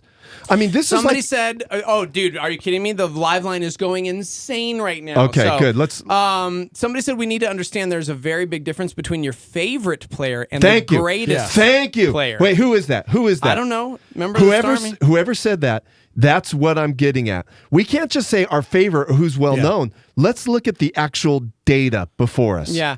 So they said that's where people get hung up in the MJ versus LeBron debate, is because some would say, well, because MJ's your favorite, he's not necessarily the greatest. And I'm like, no, I think he's the greatest. Okay, so, me too. So we need statisticians in here. We need people who are looking at the data and they've weighted it properly, and then they could tell us who's the greatest. What have some other people said? Tom Brady lost in the Super Bowl, so he sucks. Well, that again, That's why I'm like, Right. that's the only reason I read it. that's not data driven. No, but see, and then somebody else brought in this incredible. If we're using a different term, I would have said this person. Who is the greatest athlete? I was of just all thinking time? that. Oh, I know. Bo Jackson. That's Nope. exactly Nope. who I was going to Nope, say. not even close. What? Oh, Deion Sanders. Nope, not even close. Who? Nope. Keep going. Greatest athlete of all Considered time? the greatest athlete of all time, and most people would consider him the greatest athlete of all Michael time. Phelps. No. I'm just kidding. What Greatest sport? swimmer. That's the point. He won in multiple sports. Yeah, Bo Jackson was in football, baseball. Did he win a and- gold Olympic medals? No. Okay, fine. Yeah, okay. Who are we talking? Well, keep thinking about it. It's not Michael Phelps? I'm going to hold this one out for our listeners. Caitlyn Jenner. Who is considered the greatest great runner, Olympian. the greatest athlete of all time, and he's American. He's American? He won in baseball, he won in football, and he won in Olympics. He's an old school guy. Okay, see, I don't even know See, the story. and that's what I'm saying. But then there would be because people are chiming in saying Pat from Las Cruces said Jesse Owens, but Jesse Owens, as far as track and field, fabulous. Love Jesse Owens. But people would not consider him the greatest athlete of all time. The greatest athlete of all time, Jim Thorpe. there you go. Jim Thorpe. Jim Thorpe. Who said that? Remember the Starmie? You got to realize it's the live line. People text Oh, in. I can that's say right. What, it was 505. Jim Thorpe. Jim What, Thorpe is considered the greatest athlete of all time. What generation was that? He was 1930s to 1940s. See, but I think those athletes were completely different than the athletes we have now. Yeah, but different breed of he people. excelled in baseball, football, and he won gold medals. By the way, here we go. They were stripped. The gold medals were stripped of him and then reinstated because they realized, oh man, we shouldn't have taken these away. They got mad at him because he was quote unquote getting money for his sports with baseball and football. So they said, well, that doesn't mean you're an amateur. That means you're a professional. So we're going to take your gold medals. And then they said later on, oh, we were wrong. So they reinstated them after he had died. But he's won gold medals or, Olympic medals. He's excelled in multiple sports. I don't think that makes him the greatest athlete, though. That, in my opinion, So it doesn't. what makes you the greatest athlete? Right, because you would say Bo Jackson, and that's what I was going to say, but it was merely because he played for the Raiders and also for the Kansas City Royals. Like, he played two sports, and Right. it was like, Bo Jackson is incredible. Right. So what happens when you play 5 sports and excel in all of them? Yeah, see. Like Jim Thorpe. But what did he win in the Olympics? Yeah, it was the 30s. What was it? It was the 30s. Just, gold medals and such. I know, gold medals in what, though? Track. Like, he ran fast? Oh, wow. So what so what makes Bo Jackson? I know! You're right. You're right! Yeah, I don't know. Just because he played 2 sports? Deion Sanders played 2 sports. Yes, What's he did. the new quarterback for the Seattle Seahawks? Is Oh, now, yeah. Yeah, but he struck out at his plate appearance for the Yankees. We're talking about Russell Wilson, by the way. Yeah. He's the quarterback for the Seahawks, but he was also drafted in Major League Baseball, and they traded him to the Yankees because... Did you guys know Roger Federer, the world's greatest tennis player, also is a curling champion? No way. No, that's totally lie. So because someone played... Phoenix, you can't trick us because we believe everything you say. Well, I was just trying to say, what if they were just completely 2 sports unrelated? But curling isn't a sport, okay? Okay, but here's another point. Okay, you take somebody like Bo Jackson or a Deion Sanders, they probably could do other things and be really good. They were just naturally good. Look at like a John Jones. Yeah. Like somebody super mentioned athlete. Muhammad Ali. Yeah, these are super athletes that are just naturally good at things. Muhammad Ali, obviously, unquestionably, one of the greatest boxers of all time. But could he transition to different sports and excel. Probably. So here's the funny thing. I know it was tongue in cheek and just for fun. Somebody But said Michael Jordan played basketball, baseball, and golf. I mean, come on. But he didn't. He didn't He excel was in two of them. terrible in baseball. He didn't excel. Yeah. So here's the thing. Shaquille O'Neal, if you recall, several years ago, did this fun thing that the greatest basketball player at his time was going to compete against the greatest in other sports. And Shaquille O'Neal was awful in all of them. Yeah. So it was like, Shaquille, you were a phenomenal basketball player. You were the big man. You were, Kobe's go-to guy. But you switch into a different sport, not so much. But when you look at someone like Jim Thorpe, he excelled in all these different but you're sports. looking at a guy that's like seven all-star. But you're looking at a guy who's like a giant who, come on, basketball is the only thing that guy can do. So why wouldn't you think, just because they're older, of an older generation, that's what we call, by the way, chronological snobbery, that thinking that we're the best, we have the smartest, the most people. I'm so glad we're talking about this. Yeah, because I wanna people know. of old, they go, well, they weren't as smart, they weren't as gifted as us because it's our generation. And that's a sociological term called chronological snobbery. We look back in time and we go, well, they weren't as good as we are today. The competition wasn't as good. But the reality, the competition for their day was on an equal par because he was dealing with human beings working at the top of their game. See, this is exactly why I don't give any love to the Golden State Warriors, because I do not believe the competition today is the same as it was back then. You've got this superstar team that's just destroying everybody in the NBA, because the NBA is not what it once was. There's not as much competition these days, in my opinion. Yeah. And the rules have changed. It's a different sport. Like, you can't... Oh. Right, and what's interesting is there's a lot of sports commentators, Steve-O, that say that same thing for a lot of individual sports. So people say, no way is Tiger Woods the greatest golfer of all time. They would say because the competition he's had to go against has been lackluster. Other than Phil Mickelson and maybe a couple of other people, it's been really low. And then they go back to Jack Nicklaus and they go, oh, they had Arnold Palmer,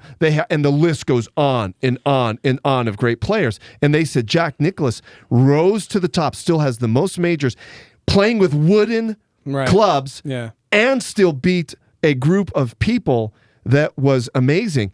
And they go, but Tiger Woods has the best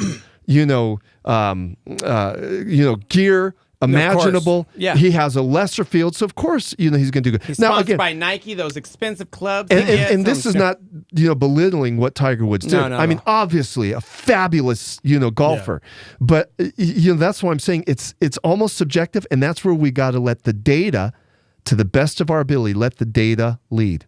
Yeah. And that's what I'm curious. Like, what does the data say on all these sports? Right. And how would you say Jim Thorpe is not the greatest athlete of all time? You bring up some good points. If he always excelled, does. That's what makes me mad. if he excelled in all these sports. He was prepared. He knew. Right. Now, I just knew that Ides of Tide was so depressing. We needed the Wilt Chamberlain connection. Well, I'm glad that you're talking about this, though, because I think, and we don't even have to continue. It's not even like about who's the greatest athlete or who's the greatest basketball player, blah, blah, blah, of all time.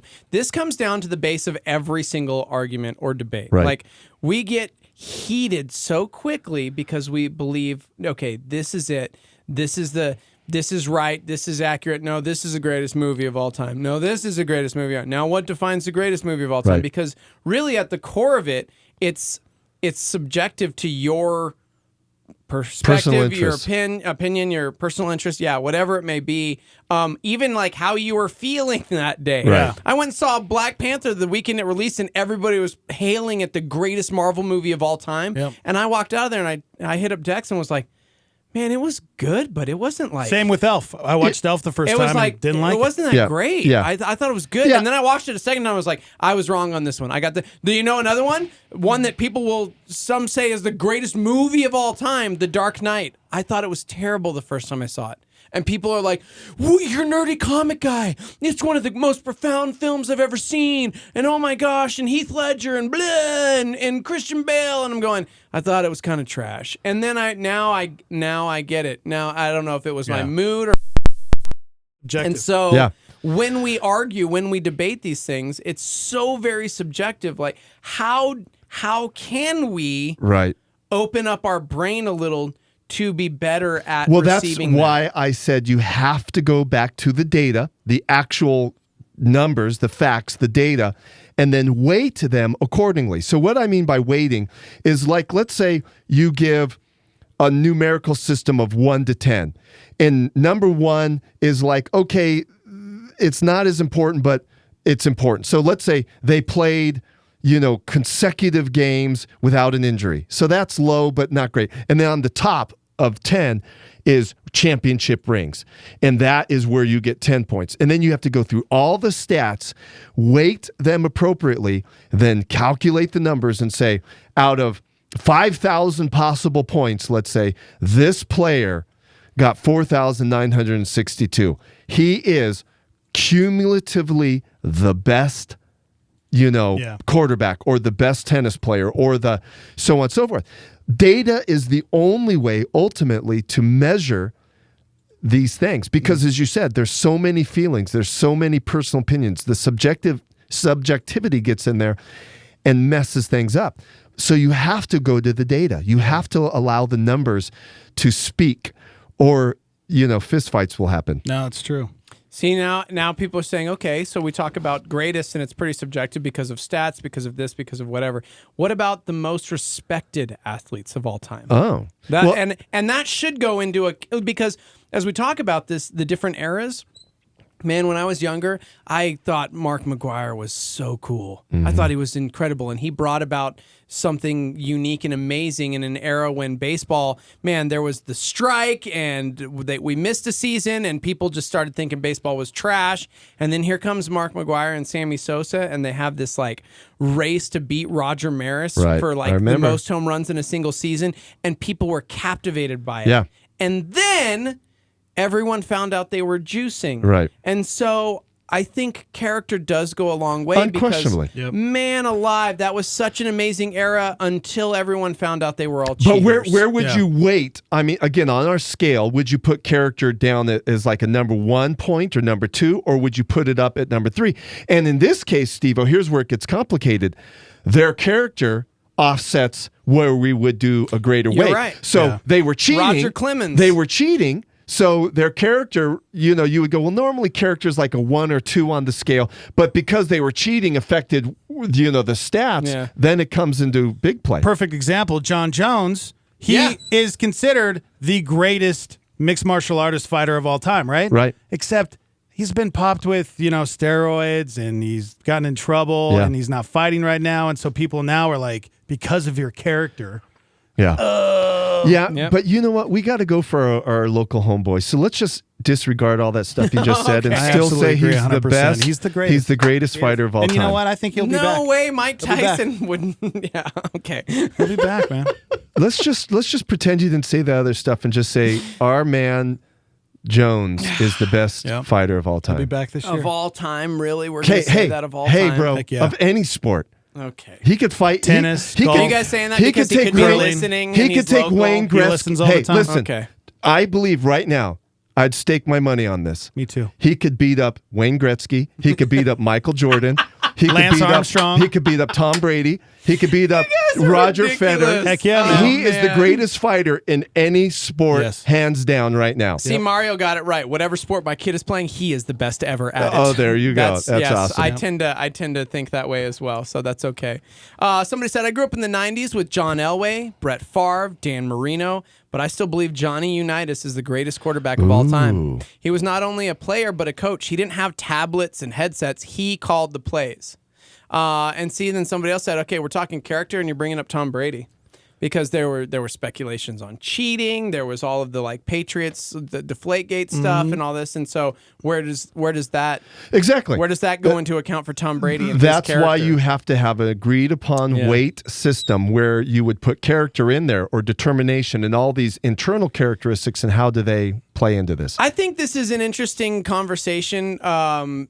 Because you see everyone's quote unquote bias, because we all have one regardless, no matter what. I grew up in a home where, man, we rooted for the Cowboys until I was old enough to know better, and so I would have grown up saying that it was definitely going to be Aikman and Michael Irvin, greatest wide receiver of all time, and during an era of Jerry Rice, who was far superior. But so we all have these bias, whether it's like our upbringing, it could be like my kids when they were throwing names out there. I don't know where they got that from. YouTube? Where did they get some of these names? Mm-hmm. But we tend to have these things. How can we discern those things and not be so, I don't want to say argumentative, but honestly, what I'm thinking about right now is my faith.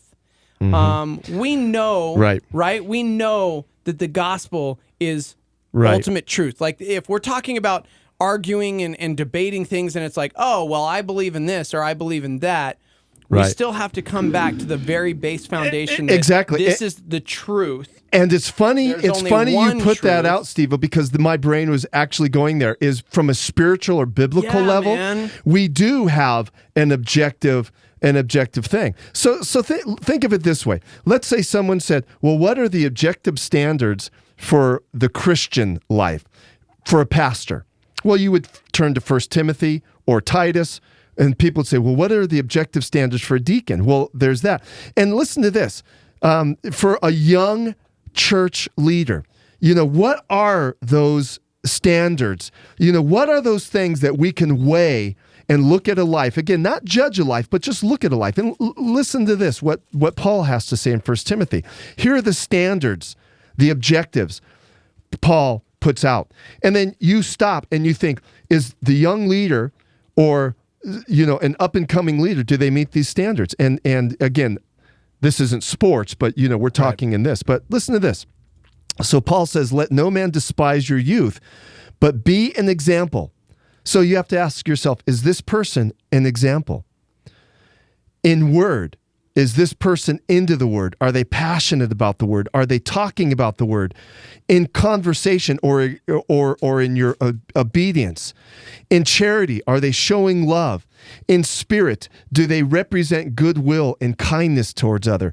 In faith, do they have great faith? And then Paul goes, till I come, these people should give attention to reading. Are they studying the Bible? Are they doing these things? To exhortation, are they encouraging other people to do so? Do they have the right doctrine? So you look at things like this and you go, biblically or spiritually, there are objective standards that we really should try to live up to. Yeah. But in sports, what are those standards? Dude, I'll tell you right now, because I think our boy Carl on Facebook probably nailed it. If we're talking character and talking adversity, talking, what makes a great athlete, number 42, man, Jackie Robinson could be considered. Okay, if we're putting all of this into account, not just base stats, not just championships, not just whatever, Jackie Robinson excelled in the face of great adversity. He said, he has my vote. And you look at this African-American coming into a game. Yeah. And I mean, we could talk Roberto Clemente. We could talk. Right. We could talk different Sure. people. However, He Jackie broke Robinson the barrier. Broke the barrier. Yeah. His number is retired across the board. Yeah. Like no one will wear number 42 ever. Yeah. He was the rookie of the year. He was a 6-time All-Star, I believe, 6 years in a row. He won the National League MVP in 49, the first black player ever honored in that regard. He played in 6 World Series. He helped the Brooklyn Dodgers win the 1955 championship. And you talk about his character. Yeah. Oh man. Yeah. But here I'm going to play the DA though here. Okay. So character, going back to weighting again. That's why I'm comparing and contrast. Scripture is that we at least have the weight. We have the objective standards. But with sports, we don't necessarily have the objective standards. Character on the weight may just be 1 or 2 or 3 or 4. And then you look at the other side of his stats may not be as good as other guys. So that's why I'm saying sports, to say who's the greatest is so very difficult. Yeah. You really have to determine this with the data. Yeah, because somebody, of course, chimed in and said, oh, well, since we're talking character, then clearly it's Tim Tebow. He's the best athlete there is, and also the most hated on for his beliefs. And I'm like, yeah. I wouldn't say best athlete. No, I know, right? And I'm like, let me point to this hoodie that everybody mocks me for, because I'm wearing an old school Las Vegas Raiders. Not yet, 2020, but yes, I'm rocking a Raiders hoodie right now. And it's because Derek Carr, number 4, he's quarterback for the Raiders, is one of the most outspoken incredible dudes for the kingdom. He Right. loves Jesus, Right. and everything he does is for, and I'm like, I want to follow that dude. I want to root for that guy. I love Derek Carr so very, very much. Yeah. He has incredible character. When he got his new contract, he was like, very first thing he did, he dropped millions of dollars to his home church. Not like, oh, I'm going to give to this organization, or I'm going to give to that, and I'm going to do that. It was like, my first 10%, my tithe is to my home church. Yeah. And you just don't see people outspoken talking about these things and doing those things. Right. And he is a great man of character. Yeah, sure. So I think there are other people other than Tebow. Tebow is just characters the out there. Yeah. Characters out there, but that's just Tebow again is the circus. That's one on the scale Yeah. that we would need to determine. So here's our homework, guys. We need to go and look up some stats and develop a weight system where we could announce the greatest athlete in the world. I'm glad you mentioned weight, because speaking of weight or weightlessness, Ralph says clearly the GOAT, man, the greatest of all time, Jesus. Name one other athlete who could walk on water. Amen to that. Thank you, Ralph.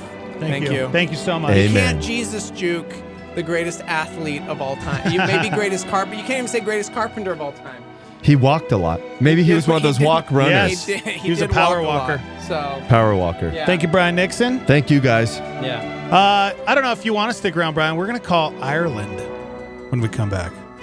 Can you stick around? Yeah, oh, sure. Our friend Olive, she lives in Ireland. We call her for St. Patty's Day every year, so we're Well, gonna. I can't wait to talk to her. Good. I got to ask her some questions about what part of Ireland, and then Beautiful. I'll give her a little history on her country. All right, give us 2 minutes, and we'll be back. Hang out. Paradise Village, serving Albuquerque since 1983 and providing customers with home and car audio systems, home theater, security systems, and much more. Paradise Village is not interested in finding customers, but rather creating relationships. Located at 4205 San Mateo Northeast in Albuquerque, or online at paradisevillagenm.com. Paradise Village, 505-881-6375. That's 505-881-6375. Star 88 thanks Paradise Village for their financial support. We're all on a mission, right? So, what's yours? Get clear instruction from God's Word on the Star 88 Mission Briefing. We picked our favorite Bible teachers, so you don't have to spend hours digging through iTunes looking for the podcast. Every Sunday, starting at 6 p.m., you'll hear from the best Bible teachers like Ravi Zacharias, Skip Heitzig, Levi Lusko, and more. The full lineup is at star88.fm. Tune in Sundays, 6 p.m., only on Star 88. Pastor Jack Graham and a Star 88 Supernova. We need men, God's men, Jesus men, who would be willing to learn the lessons from the life and the ministry of a fellow like John. Because you see, we also live in a strategic time, don't we? Many have not heard from God in an entire generation. Moral and spiritual darkness is covering the nation and the world. And we need men of integrity, men of righteousness, men who love Jesus Christ, who fear nothing but God and hate nothing but sin, and stand in the gap for Jesus Christ. And just as John was born to introduce Christ to the world at his first coming, we have the privilege of introducing the world to Jesus before his second coming. Amen? Catch Pastor Jack Graham, PowerPoint, broadcast weekdays at 10:30 a.m. on our sister station, KNKT. Star 88, real radio for real life on KLYT, Albuquerque, Santa Fe.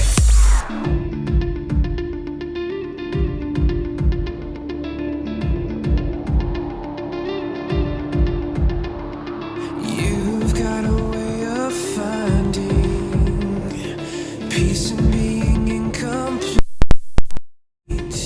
A silhouette you exhibit, so you'll never have to claim defeat. 'Cause somehow,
Morning Invasion with Dex and Steve-O.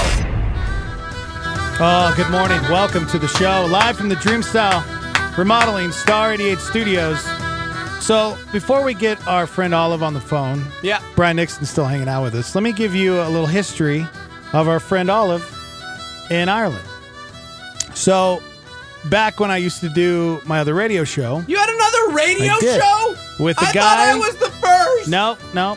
Guy named Buck and Dex. We were on the edge for over 15 years. And, sorry, Brian, turned your mic off. We, years ago, this is by 2005, 2006, we used to call Ireland during St. Paddy's Day and just call local pubs and just to see what the vibe was like and get the history. And, you know, because what we found is that they celebrate St. Paddy's Day completely different than we do in America. And so we were calling around to different pubs and we were trying to talk to the people that work there, and nobody would give us the time of day because they were busy. So we called this little pub in Donore, Ireland, and this sweet, lovely lady named Olive picked up the phone, and she would talk to us for 20 minutes, and she'd be like, hold on a second, and she'd go and serve whatever she needed to do, and she'd come back, and she was so sweet. So we made a tradition out of it where we would call her every year on St. Paddy's Day, and we've been doing it since the beginning of time. Yes, basically. So I think I can handle this. Okay, I took the zero out. I think I can do it. You think so? I'm going to try it. I called during the break, guys, and we made it work. Because remember last year and the year before and the year before? Calling out of country is hard. It is hard. So I'm not sure exactly where she lives now. I don't know if she lives in Donore still, but... Here we go. If it switches over, you did it wrong. I think I did it wrong. Unless it switches over. What do you mean switch over? It doesn't Watch, sound you'll hear right. it. It'll hit the weird, freaky... Hello. Oh! Yes! Good morning. Oh, Olive! How are you? Good afternoon, actually. Yeah, right? Yeah, it's the afternoon over there. How are you? How's it going? Good. He's going really Okay, good. but here's the question. You know, normally you start off a great conversation with Olive and you say top of the morning, but you can't say top of the morning because it's mid-afternoon. Is there like a cool phrase that But y'all that's say why in the we actually mid-afternoon? never say that, to be honest. I don't know. I think that might be just from old movies or something. Or, well, maybe they did way over in the west of Ireland long time ago. Yes. We actually have... We don't really say that anymore. See, okay, we have our scholar and friend Beanix in studio with us, and he can probably give a history because he's a professor. Hi, Olive. Okay, what's his name? Beanix. Hi, Olive. Phoenix. Yeah. Hi, how are you? Now, Olive, are you still living in Donore now? I live in Donore. I'm not just there at the moment, but I still live in Donore, yeah. Now, Donore, correct me if I'm wrong, is north of Dublin. Is that correct? That's correct, yeah. Probably half. Yeah, we were about 30 minutes from Dublin Airport. Wow. Yeah. So, and yeah. Isn't it correct that Bono has a house somewhere by Donore? Along the coast? Well, no, he could have. But that I've never heard before. He has one in Dublin. Right, I knew that, but some people have said that he owns like this little sprawling estate somewhere by Donore. But if you've never seen him, He owns an estate. Well, no. Well, he doesn't live there if he owns it. Because no, he lives most of the time in France. I think he actually most of the time doesn't even live in Ireland. I think he hops back and forth to a place in Dublin. It's a very posh place called Castleknock. And I don't think he even lives here full time, you know. Yeah. But I'm sure he has lots of properties. Now that's a new one. I must search that. Must look into that one. Yeah. So Olive, for all our American people that do not know Irish literature, tell us 3 famous authors that sprouted from the Dublin area. Dublin area? Yeah, of Dublin area. Oh, you probably have it all written down in front of you. That's not fair. No, he doesn't. He really doesn't, I swear. I don't have anything in front of me. He just asks weird questions. W.B.A. But I don't think he hailed from Dublin. I think he's from the south of Ireland. He'd be like way up there, wouldn't he? Who'd you say? W.B. Yeats. Oh, obviously. Yeats, right. Of course, the great Irish poet. He did win a Pulitzer Prize. So, but who wrote the book, The now, come Dubliners? on. I didn't know this was going to be a questionnaire. I know, right? He's a smarty I pants. think I should be asking the question. Yeah, here true. today. You know what? But guys, to all of you, who wrote The Dubliners? I mean, he's one of the great authors of all time. I don't know. I've never even heard of The it. Dubliners. Yes, he wrote the book, Well, The would you Dubliners. believe this? I really don't know. I'm not going to pretend otherwise. But would you believe Luke Kelly from The Dubliners? His sister, I know he's passed away now. He's passed away 34 years, and he was 43 when he died. Would you believe that? Wow. And his sister is my mother's best friend. Wow, See, that's amazing. cool. See, Yeah, That's way Luke cool. Kelly from The Dubliners. Man. Here's something really cool wait, about. I got to answer the question go first. ahead. The question is James Joyce, considered one of James Joyce. Oh, there you go. Yeah, well. considered one of the great authors of all time. Well, he is a great author. Yes, he is. So the conversation started for us, and the last hour we were talking about like greatest athletes of all time and greatest whatever, but it's so subjective to like your area because in Ireland, I mean, who are hailed as some of the greats like when you grew up? Who did you look up to? Who did I look up to? Oh, I like boxing like Muhammad Ali, so there you go. Yes! Good call. I'll accept it. I will Olive, accept it. you got to give us an we've Irish got athlete. Samuel Sullivan now. Look, we've got so many amazing Irish people. Yeah. It's, even artists, singers, songwriters, writers, poets. It's full of them. Yeah. It's a tough question to ask. Who It is, is, I know, right? your I agree. favorite? And I loved boxing growing up because I think my dad, he had all girls, and he watched all these fights, and we loved them. We didn't have much TV way back then. Now I'm an oldie. Oh well. But, I think you're 39. You're 39. Oh. Just add a few more years. Okay. All right. One cool thing about Olive is she's a painter. Oh, okay. Yeah. Here we go. She paints some of the. I'm trying to find some on your Facebook page. So Phoenix is Beautiful. also a painter. This is awesome. That's a new Facebook page. Probably Instagram has more on it. Okay, But I'll look that one. I love to paint. Now, I probably don't get as much time though as I'd love to, because I'm on my sister's twins 3 days a week. And I now when the summer comes on, when the weather gets a bit better, we've had horrendous weather. It's been dreadful. We had the beast from the east. So we had like more than a week of very bad snow, which we're not equipped for. We just can't deal with it at all. But when the weather gets nicer, I get the brushes out again and start painting again. Olive, Dex just showed me some of your work. You are a great realist. Beautiful. Yeah, realist. Yeah. How Olive? I'm so mad. How I are we never not friends? truly know when to put that brush down. Yeah. It's so talking about great artists, not just visual artists, but who would you say are some of your favorite traditional Irish musicians? What groups? Oh, what group? Yeah. There we had an amazing group, the Cranberries, and poor Dolores O'Riordan. She's way up there, I have to say. How sad is that? It is sad. Our hearts were broken too. Yeah, absolutely. We talked about Absolutely. I really like you two. Went to see you two actually quite close to where I live. The place. Maybe that's where you think Bono owns. Right. It's a place called Slane Castle. It's sort of maybe the next up there village from Dunor. Yeah. So it's not far from us at all. Isn't Slane Castle I went to where Guns N' Roses there last year. Yeah, I think Slane Castle, isn't that where they recorded Unforgettable Fire? Back in 1983? I think so, yeah, it would be. And they're actually not doing a concert there this year at all, unfortunately. I don't know why. Yeah. Yeah. Do you know traditional Irish groups? Are there any I like traditional Irish groups, but at the moment, I don't think anything will come up to the Dubliners or Flanksty and I mean they're no longer together anymore. Right. I think there's 4 of the Dubliners left. There was 6. Yeah.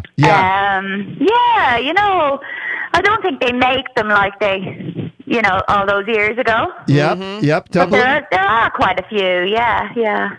We're And talking who with. do you like that are Irish and traditional? Who would you? Oh, don't even get me started. Olive. No. She asked you a question. You better answer it. She's answered all of your questions. So if I go back, my favorite early, like from the late 60s, early 70s, would be the Buffet Band.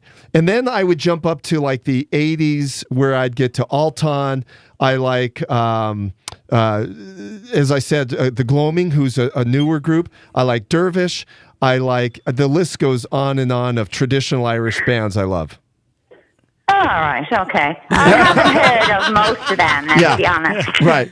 They're traditional Irish bands. So, Yeah. they're not the Very popular good. ones. Yeah. Man. So Olive, we're talking with Olive in Ireland. What do you got planned for St. Paddy's Day? Just hanging with the family and friends? St. Patrick's Day, I'll be working early. I'll be up early and home early and out early. Yeah. I'll skip all that craziness, at the end of the night kind of thing. But I'll definitely have a few drinks on St. Patrick's Day and watch a bit of racing as well. Yeah, definitely in dailies, of course. Yeah. So it's easy to get home, It's incredible. What did you say? You're going to watch racing? Is that what you said? Yeah, I'm going to watch some racing. Yeah, horse racing. Yeah, Cheltenham is on all week. There's a lot of Irish horses running in it. Cool. Oh, that's so awesome. I wouldn't follow horse racing much. But, it's kind of a tradition. See, that's cool. I didn't know I didn't know that was a tradition in Ireland. Yeah, that is Out cool. here, we just have like corned beef, all cabbage, week and long. Guinness. It's on. Yes, it started yesterday, I think. What are some other cool things that maybe we don't know? Because obviously out here it's very Americanized, and so it's like mostly just an opportunity to sell Guinness. There's a parade now in Drogheda. We don't have a parade in Dunor because we don't have a street that's long enough. But in Drogheda and Ashbourne and all the towns around, even Slane, they'd have their parades. Gosh. Which is it's a very popular thing to do, and some families would even go to one parade if it was on early, and then another parade on in the afternoon. That kind of thing. They follow parades. Wow. And we used to go when the children were smaller. And it was great for the children and that, But I'll watch the racing and I'll go to the pub. There you go. So before and I'll wear some shamrock, of course. Of course. I'll wear some green. Yeah. See, and so now I learned a couple years ago that it was like the Irish Catholics wore green and the Protestants wore orange, right? Is this real? That's more Northern Ireland. Yeah, well, that's part of the flag: the green, white, and gold. Yeah. The green for the Irish. The white for the peace in the centre, which didn't always work, and the orange then for the Protestants. So that's what our flag actually represents. Okay, so we're supposed to wear orange then apparently out here, us guys in this room. You're supposed to wear orange, are you? Yeah. Unless you're Catholic. Unless you're Catholic, but I wouldn't say. I don't know. I would be. I would say I'm Protestant, not Catholic, so I would have to wear orange. Then, But right? if you use Catholic, Catholic as universal, you're Catholic. Okay. He was Irish, He was this is Right. the south of Ireland here. Right. But we're one island, but it's We all you claim can wear St. any colour Patrick's. you want, but we wear green because it's St. Patrick's Day, I'll and take our green. shamrock is green, obviously. Okay. Well, if Awesome. you say And then green, the I'll wear colour- green. So I'll wear whatever Pardon? you tell me. I said if you tell me green, I'll wear green. I'll wear whatever you want Oh, me to. you go for green Go and for have green. an orange juice. There you go. Olive. I love it. Maybe a vodka in there. No, I don't know about it's, that. It's 8:00 in the morning. So No, I would say it's a bit early, yeah. No, but Yeah. on Patrick's Day. Here, what's the story that you can't ring me tomorrow? You couldn't ring me tomorrow. Do you have a day off tomorrow? Yeah, we're out of town. My 12-year-old son has a baseball tournament in Phoenix, Arizona. So we'll be traveling and going around. So we won't be here for St. Paddy's Day. And who's speaking to me now? Sorry, is that? Sorry, this is Steve-O. Hi, hey. Oh, Steve-O. Hi, Steve-O. Hey, Yeah, I know. you. I knew Yes. it was a different voice. I just wasn't Right? sure. Yeah. Which one? Oh, that's great. That's lovely. So I was here's thinking, oh gosh, do you not do a Friday show? Well, we normally do, definitely. I wish we were calling you on Friday. Okay, that's all right. You're talking about fighting and loving Muhammad Ali and growing up in that. So my big question, because I absolutely love this man, and you can totally tell me not to anymore if you want, but Conor McGregor is one of my favorite people to follow. He's crazy. He is crazy. So my question is, obviously, like out here for us Americans, it's like he's larger than life. He's like the next coming of Muhammad Ali. He's loud and obnoxious, but he throws down with his fists. What do people think of him out there in Ireland? Like what? I'd say, you gotta like him, really. Yeah. He goes for it, doesn't he? He hasn't got an amazing background. He's come from nothing. He's worked his way up. Yeah. You know what I mean? He has worked his ass off to get where he is. And his wife was on Come Dancing or some program like that. They're so ordinary. There's no airs and graces about them. They're nice. They sort of appreciate being where they are. Do you know what I mean? And I think, like, he would be from a rough part of Dublin. But I think it's spiel, if you know what I mean. It's sort of spiel as in, you know the way he speaks and it's a different kind of language. He curses a lot. But I think it's attention seeking, really, you know? Oh, yeah, sure. He has a lot of love and pride for his country, though, man. Yes, he does. I know he does. Ireland loves him. Absolutely, yeah. So before fair play to him, that's all I say. I have to give a shout out because I mentioned we're not going to have a show tomorrow because my 12-year-old is playing a tournament out in Arizona. He plays for a team. Wow. He plays for a team called the Hooligans, and the Shamrock actually is his logo. So my son is a hooligan. So does that mean he's a hooligan? So yes, for the weekend. So yeah, I'm excited about that. That'd be fantastic, right? I hope they win. Me too. Well, Olive, it's always a pleasure to talk to you, and look forward to it every year. We've been doing it now for, 15 years, it feels like. I don't know. Yeah, I think so. like that. But, definitely 15, yeah. Yep. You're not sick of me yet. No, just let me know. It's one of our, everybody always hits me up right around St. Patty's Day, and they're like, I'm looking forward to Olive's call. Which, by Can't the way, wait. Buck actually texted into the show and said he wishes he could have been here because he loves you and he misses you. So love from Buck. Who was that? Buck called in, or Buck chimed in, to say I hope he's good. I hope everything's all right with him. He's selling houses and stuff. Yeah, so that's exactly it. That's brilliant. Yeah. All right, Olive. Well, until next time, we'll see you next year. Absolutely. All right. Bye-bye, Don't be Olive. a stranger. Salam, lass. Take Bye-bye. care. All right, bye-bye. Olive Madden. You can follow her on Instagram and Facebook. It's just Olive Madden. And she is such a sweetheart. You know, though, something that's interesting to me about that conversation, and it's just like Americans. When you ask Americans about, like, our national treasures, like, did you know so-and-so? Yeah. We don't know. Like, some of the great authors and poets and it's really pretty fascinating. Yep, it really is. It is. I mean, James Joyce, she obviously knew who James Joyce is, but he's considered one of the world's great writers. And then you get to playwrights and everything else. Hey, I have a quiz for you guys before I go. Yes. So, and this connects us to New Mexico. Okay. Like Olive said she was going to watch horse racing. Yeah. Horse racing, yeah. What famous actor and playwright, he won the Pulitzer Prize for one of his plays called Buried Child, and he lived here in New Mexico. Oh, jeez. What actor, playwright, and New Mexico resident Danny O'Brien loved horse racing and loves horses, and he just recently died. I gave you every recently died. Yeah, I just gave you every Sam quiz. Shepard. That's right. Oops, hit the wrong button. That's exactly right. Good job, man. Wow, Steve-O, I'm impressed. You for your prize. What does he win? He gets a paid trip to Phoenix, Arizona. I do. You're going to pay for his trip? No, to spend time with his mother. Oh. Get to hang out with my mom. Hey, guys, thanks for having me. I love hanging out with Olive. She's great. And for our Facebook Live and YouTube Live people, please read our apologies. Yeah. Because we're live there. There's no anything. All right. Well, if you missed Olive, it'll be up on demand or YouTube, Facebook after the show. We'll upload it. So we got to take a quick break from the Dreamstyle Remodeling Star 88 Studios. Hang out. A supernova on Star 88 with David Jeremiah. The church in Sardis died because it forgot that our victories from yesterday don't count today. I had somebody say something that startled me. Do you want to know how vibrant your Christian faith is? Let me ask you a question. How old are your illustrations?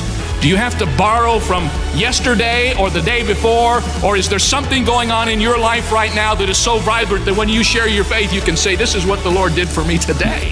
Vance Havner, the great Southern Baptist preacher who is now with the Lord, used to say often in his meetings that every spiritual ministry goes through 4 stages. It starts with a man, it goes to a movement, it becomes a machine, and ultimately a monument. Problem with the church in Sardis is it was in the monument stage. Turning Point with David Jeremiah. Don't miss it on our sister station, KNKT, weekdays at 11 a.m. on 107.1 FM. Abraham Lincoln reminds us, remember that some things legally right are not morally right. Star 88 with a solar flare. You one day spoke the words that I now would walk alone on my own. I saw you turn away to leave me in the fade on my own. To take back such words I'd hoped you had wished for.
Reminds us it's all about the heart. Why did God create giving? You ever thought about that? Because God did. It's all through God's word. So why did God invent or create giving? And the overwhelming answer was to support his work. Do you really think? I want you to think about this because it's funny to me. Do you really think that God needs your money to support his work? I mean, is the light bill in heaven too big for God? They running out of gold for the streets? I mean, cattle on 1,000 hill, he's running out of cow. I mean, you know what? God needs you. No, listen, God did not create giving for his sake. He created giving for your sake. Robert Morris and a Star 88 PowerPoint. Hey, what's going on in the news today? Conservative TV and radio business commentator Larry Kudlow has accepted the job of White House National Economic Council Director. Accused school shooter Nicholas Cruz sat with his head bowed in a Fort Lauderdale court while a judge arraigned him on charges that he killed 17 people in a Florida school. Hundreds of thousands of students left their classrooms to demand action on gun control. British Prime Minister Theresa May now says Russia is guilty of attempted murder and the poisoning of a former spy. There's been an avalanche on the north side of Mount Mansfield, the highest peak in Vermont. Walmart is currently offering grocery delivery in 6 cities. Its delivery costs $9.95, and there's a $30 minimum. A former Equifax executive now facing insider trading charges. A transgender woman from Portland, Oregon, suing Tinder, claiming the dating app deleted her account hours after she updated her profile to show she identified as transgender. A 31-year-old musher from Norway is the 2018 Iditarod Trail sled dog race winner. There's a new cologne for men. The new fragrance from Stephen Christian. Stephen Christian. It's impossible to deny the sweet aroma. Stephen Christian brings you Alexithymia. Alexithymia. For worship leaders who used to be in successful rock bands. Alexithymia. We owe this to ourselves to smell like one of the greatest lead singers of all time. Alexithymia. Put it on, let it cool, and stay far away from household pets. Stephen Christian brings you Alexithymia. Poof, just one whiff, and you'll smell what it's like to have been in one of the greatest classic rock bands of all time. Poof. Check out Stephen Christian's cologne line, True Faith, Art of War, Amsterdam, Autobahn, The Feel Good Drag, Dismantle, Repair, Alexithymia by Stephen Christian. Not available in stores. I'm wearing some right now, guys. It smells so good. Good morning. Welcome to the show. Live from the Dreamstyle Remodeling Star 88 Studios. Shout out to all the Facebook livers, YouTube livers. You can go watch the show on either one of those channels. Star 88 FM. But thanks for chiming in, being a part of the show. We really do appreciate you guys and love you guys.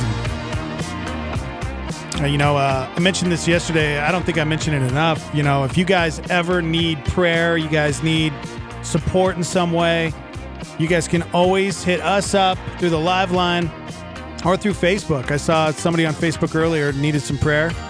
Someone having some migraine issues. So if you guys ever need that, hit it up, man. We got a whole army of people out there that will pray for you and help you with whatever need you have. So you can text into the show, 505-585-LIVE, or you can call the live line as well. Leave a voicemail.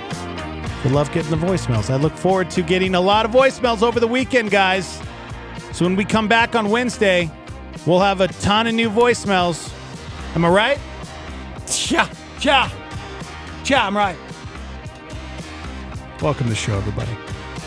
Man, we had a great hour with Brian Nixon. Yep. And then we just talked to Olive down in Donore, Ireland, because tomorrow we're not going to be here.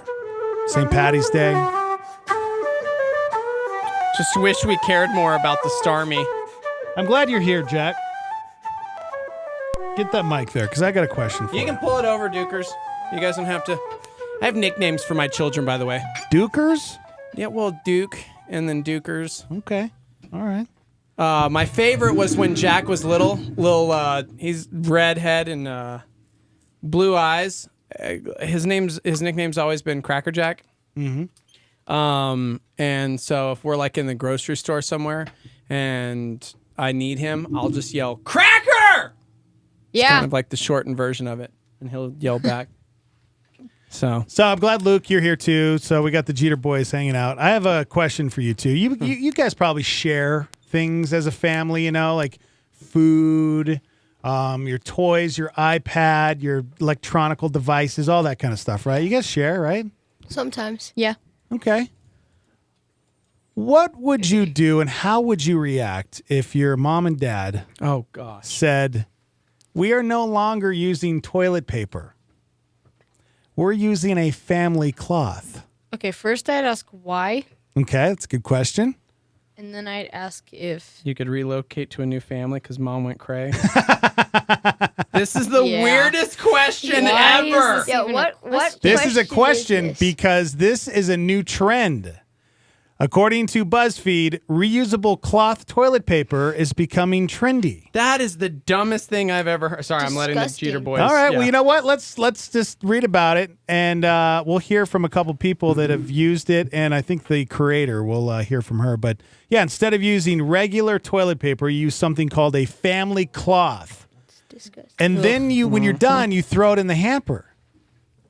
And so, Where who do you does the find laundry? these stories? Does Christy do all the laundry? No, actually, yesterday I did laundry okay, as we so- were preparing for. There you go. Just clean. So you For would have Phoenix. to clean the family cloth. Okay. There's some good reasons to use one. It's better for the environment, Okay. better for your plumbing, and even possibly better for you, since overwiping with paper can potentially cause health issues like This is a urinary so tract weird. infection.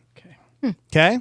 Okay. I think this could be good for Cracker Jack because it seems like every clog the toilet every a lot. 3 days. Yes, every 3 I need days. fiber. Exactly. Dude, Yep. yeah, you need. Yes, he needs way more fiber. How often does this dude clog our toilet, Luke? Like 3 times a month. Yeah, You're putting too much toilet paper in there, that's man. what I keep I saying. only use 3 little sections. I don't know Only about use that. 3 every Only. time. Only. Like 3. 1, 2, 3. How do you? I mean, but do you Are you like, using teach your paper kids these towels? things? That's disgusting if you use less. Okay. Well, that's true. All right. Well, let's hear from this is a woman who uses the family cloth. This is what she told BuzzFeed. These are my family cloths. As you can see, they look clean. I just washed them. These things are a year old. A year later, I am not offended. These things have been a lifesaver. A family cloth is what you use for when you go to the bathroom for the wet stuff. Just saying. You know what? That's Little enough out of you. sweetheart. All right. She's trying to be kind and not gross in her description. That Now- was even more gross. It kind of was. I couldn't do it. All right. So I did some research and found some people online that have been using the family cloth. Yeah, I started using family cloths from a YouTube video that I saw, and gosh, man, changed my life. Yeah? I can't even begin to tell you what a difference using the family cloth is compared to using just toilet paper. I mean, I'll never have to buy another roll of toilet paper again. That's a good point. It's amazing. Yeah. I just I use see some his old logic. flannel Yep. sheets, and I wash them every couple weeks. Boom. I never have to buy toilet paper again. This is the So dumbest great, research. guys. I just flushed it down the. Oh no! See, that's the problem. Is you forget sometimes. You're not. You can't flush it. Oh, no. Can't flush it down the toilet. Oh no! Gosh darn it! Well, yeah, you don't flush it, sir. You you put it in the hamper next to the toilet. He's right about not buying toilet paper again. Right, toilet paper. Saves your money. It costs a lot of money. Yeah. It's like gold, man. I think the family cloth is the way to go. I'm just saying. Remember What if the each song? one had a I mean, family cloth? yeah. What if No. and they had a name on it? Like, yeah, Jack on the family cloth. He had his own personal one. That'd Then be he had cool. Luke. No, It'd be dude. disturbing. It would be disturbing. I'm with Luke. How about That is so Well, gross. you'd have to clean your own It's cloth. exotic. Yes, you Yeah. have to clean your own cloth. Exactly. I mean, these guys do Ugh. their own laundry sometimes. There you go. Ish, Yeah. kind of. They have to put it away. They sometimes throw it in the washer. Sometimes. Is there Sometimes. anybody out there Not really. that does this? I doubt it. No, there's it says no way. there's a trend. I don't even know. like talking about cloth diapers because I thought that was too hippie and weird. But this is like next level gross, dude. Good morning. Welcome to the show. Hi. You just mentioned cloth diapers. That's what I was going to say. My first reaction to this, too, was like, ew, gross. Yeah. But then I use cloth diapers on my daughter. She's my third. And I used them on her for 2.5 years, until she was, we worked on potty training. And it's probably really not so different. So tell me tell me how it's not the most disgusting thing ever to use cloth diapers. Please go, hippie. Well, I'm not a hippie, but I did it Sure, cloth because diapers, it did go. actually say they are expensive a little bit up front, but they do save you a lot of money in the end. It's really not as gross because you put liners. You have like these really thin liners for like the chunky stuff. Okay, all right, easy now. And that you just dump it. You Literally. put it in the toilet. This is You weird. wear gloves if you want, or like vinyl, sanitary gloves. Sure. But you just dump everything in the toilet, Chip, and then this was then it Dex's gets topic. washed Chip, in a Chip, this was separate. Dex's idea. Keep going.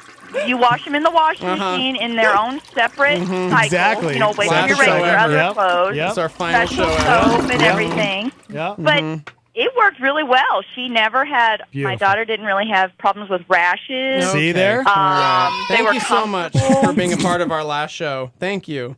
It's really good. I'm going to miss you guys so much. So, all right, thank you for good. calling. Yeah, Thank you so much. Totes. Now, this woman that we heard from, she makes a great point. She's like, why do you think it's gross? Do you throw away your underpants after every use? That's a good question. We don't throw away our underwear. That is not a good question. That is the dumbest logic I've ever. Yeah, two totally different things. Whatever. You don't poop in your underwear. Thank you. Yeah, you don't. 14-year-old. Thank you. You don't. You don't. Guess what my nickname was back in the day? Skid marks? Yeah, Skid Mark Joe. Are you serious? Skid Mark Joe. Hash brown Todd. Yeah. Man, you want us to lose our jobs? This is so weird. See, Florencia says, what happens when visitors use your bathroom? Think about that. Then you talk about separate the family. cloths, the family Well, cloth. you can have a guest cloth. A guest cloth? Yeah. Do you guys honestly think anyone would ever utilize that at your house? Like, I'm sorry, I don't see any toilet paper. Oh, it's the guest cloth. If you went to somebody's house, would you guys use that? Yeah, I would. No way. No, just Of course go, I would. go at your own house and then hold it in. Okay.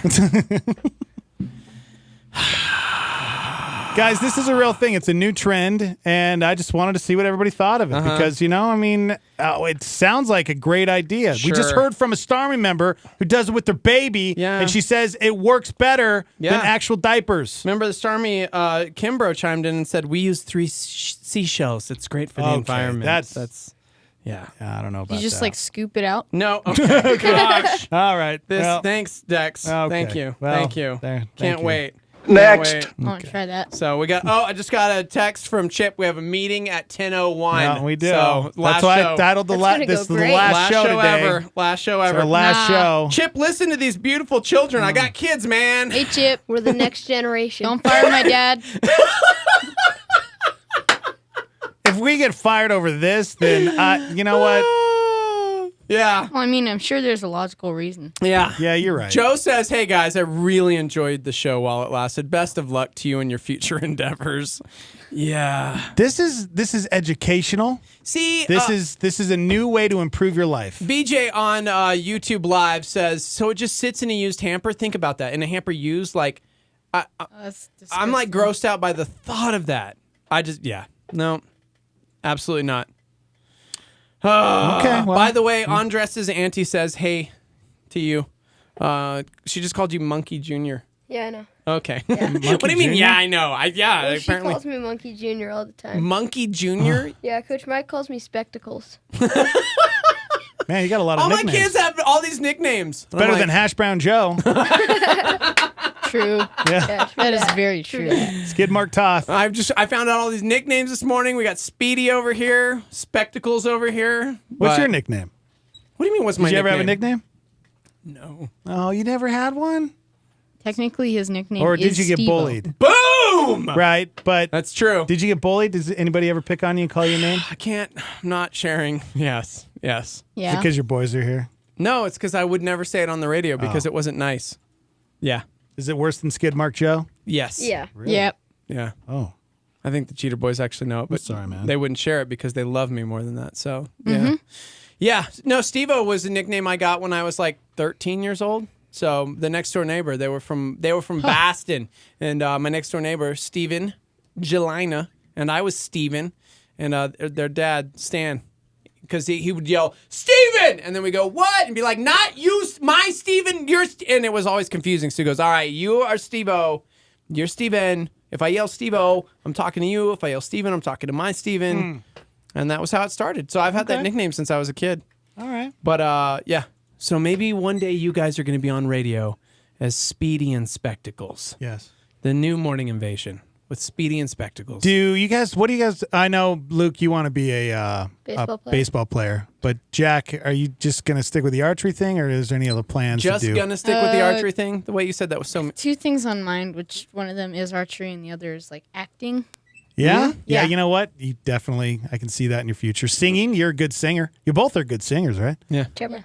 Mm-hmm. Chebra. Brody is the only Jeter of my kids that has said, oh no, I'm taking over the morning invasion. That's not even funny. Last night, ask these guys, last night was so obnoxious. Oh my gosh. Invading the morning. Yeah, invasion. last night, we're trying to get everybody ready for bed, and he wouldn't until we sang the morning invasion theme song. Oh my gosh, are you kidding? My kids were never like that. Which one was it last night? It was the... Became their show. Became their show. Became their show. Became their show. The morning invasion became their show. He was doing that, and he kept saying, became their show, and then he'd want us to repeat it. Oh my gosh. And I was like, okay. That kid. He wants to be on the morning invasion. He's 5 years old. He's the only one that's ever been like, I want to be in radio. These two dudes are like, I'm going to play baseball. I'm gonna be an actor. Yeah, none of my kids ever wanted to be in radio. He wanted to sing. He wanted to, yeah. Which sport do you like? Yeah, which is funny because Luke actually, he jumped into Ames, the Albuquerque Institute of Math and Science, and it's always funny. Parents, man, we don't pay attention enough, I think, because for Luke, he's always been in baseball. Jack played baseball for years and then transitioned to archery. And, you know, as parents, we always go, okay, I want my kid to do this or I want my kid to do that. But Luke in 6th grade, he took this class and he was so angry because for electives, you get kind of put into certain classes. You want certain things. And what were you wanting to get into in 6th grade? What were the electives you wanted? Basketball and rocketry. Okay, basketball and rocketry, right? What class did you get stuck with? Research rocks. Research rocks. Gosh. And so he came out of the first class, and I mean, tell everyone, like, you came out of the first class, and it was like, what did you do? Well, yeah, we literally researched rocks. That's it. They researched rocks, and it was like, this is going to be the dumbest, most boring class ever. Whoop! And then what happened? And then we started going to UNM and using the libraries and doing a bunch of research on other stuff. Yeah. So that was pretty cool. And then it flipped, and it became a class that he absolutely loved because now it taught him how to critically think and to research things before just blurting something out. And he's become such a critical thinker, and he's got such an engineer brain that I was like, wow. That's really cool. What has happened? But you never know until your kids go out and do these things. You know what I mean? We want to like pigeonhole them and say, nah, man, my kid is this or my kid is that. And yet God has created each one of us with so many different gifts, talents, abilities. And I get excited when I get to see them flourish and grow and do something that I had never thought I would do or would see them do. So. I like that because I think even as an adult, we need to realize that we need to try different things out, you know, like, cause I've always been in a place in my life where I've struggled with what to do after radio, you know, after I get done with the radio show, what I'm going to do. Cause I have a lot of the day to do nothing. My kids are all grown up now pretty much. And it's like, oh my gosh, what am I going to do? So I started going back and drawing and coloring and stuff like that, which I found that love for that again. And I think I'm trying to put myself in other situations to learn other things, you know? And I think that's what we even have to do as an adult sometimes. Is try different things. Maybe you're in a job that you hate. Yeah. Well, part-time, try something else. See what you're good at. Yeah. Just don't be scared to try different things. So, and I think that applies not only as a child, but as an adult too. Yep. You know what Dude, I'm saying? for real. Because, like you mentioned, we have so much time in the day. Mm-hmm. And what do we do with that time? Like, what are we getting involved in? Beanix has really gotten me into reading classic literature. I know this sounds really weird and dumb, but I never read John Steinbeck. I'd never read a single John Steinbeck book. And I think we own Of Mice and Men. Have you guys started reading anything like that in school yet? Like Of Mice and Men or Shakespeare. Jack really got into Shakespeare. But I'd never read John Steinbeck. So I picked up East of Eden about a week ago and started just really digging into classic literature because what do we do with our downtime? Obviously, first and foremost, it's like we need to be digging into God's word. We should be growing in that area spiritually, but we have so much time that we don't utilize well. Right. And Phoenix really was the first one to challenge me on that because he's a painter, he's a writer, he does all these crazy things. Look at that guy. I mean, I think most of us have more than just one ability that we can do. We were talking about athletes earlier today. Like, who's the greatest athlete of all time? And there's all these different people that have done baseball, basketball, football. Some of them have done all three or two. And it's like, I feel like we're missing out on some things that God created us for, you know, because we're either too scared to try it or we're just too lazy. And it's never too late to do new things because, you know, it's always interesting when you look, especially within the realm of like our faith and church, you see the younger generation, you've got youth group and, you know, or whatever you want to call it. And then there's, quote, big church. And then once you hit a certain age, it's like, well, I guess God's done using me. Yeah. And you kind of give up. I've seen that in too many people. And so we have to remember, like, God's not, as long as you're breathing oxygen, God's never done. And there's a new season, there's new things, I'm still learning and growing and discovering things. And it's like, this is the coolest. That's what's cool about having kids is to be able to look at your kids and know that, man, they have no idea what is in store for them. You know what I'm saying? Because for me, I had no clue that I was going to go into radio. Yeah, that wasn't even on my radar. Me either. Blame Chip. Yeah. It's all Chip's fault. It's all your fault, He offered me a job. Yeah, so I think when I look at my kids, I get excited, and I'm praying for that constantly. Is, you know what? I hope that my kids are going to find that love that I found when I was 18. And a lot of people don't find it right away, but I don't know, man. I think that's important. I want to bring in a guest into radio. Oh, but I don't know the guy who's going to take over. But look at the tears streaming down his face. What happened to Brody? Brody, I don't know. Oh, I want to know. Did you trip him, Chrissy? You want to go on the radio? Oh, poor guy. Oh man, it's take your children to work day. I bet he was like running. He was probably so excited. He was so excited to come gosh. on the radio. He was running and he just tripped and hit his face. Oh no. Brody's in the hallway, guys, crying. I gotta go. You guys talk amongst yourselves. I'll play sound bites of Brody. Somebody said rocketry. My son was in that class. Is that a cool class? Do you guys just build rockets? Well, he didn't get into that class. That's what he wanted to get into. Did you see I have friends that are in rocketry. Yeah, is it cool? Yeah, they like build kind of a cardboard rocket. Nice. And they launch them. That's cool. See, how about this? We got the Jeter boys in here. They said, Dex, if you can draw and both you and Steve-O get along so well, why don't y'all do an animation show? Start learning Photoshop, mimic YouTube's how it should have ended animation style. You can help write, and both of you can supply voice work. I actually went to school for computer animation. Really? Let's do it. Yeah. Let's I'm being serious. Let's I thought I was going to. See, that's the thing. I thought I was going to work for Disney. Like, that was my dream when I was a kid. I was like, I'm gonna create cartoons. Yeah. That was my life dream.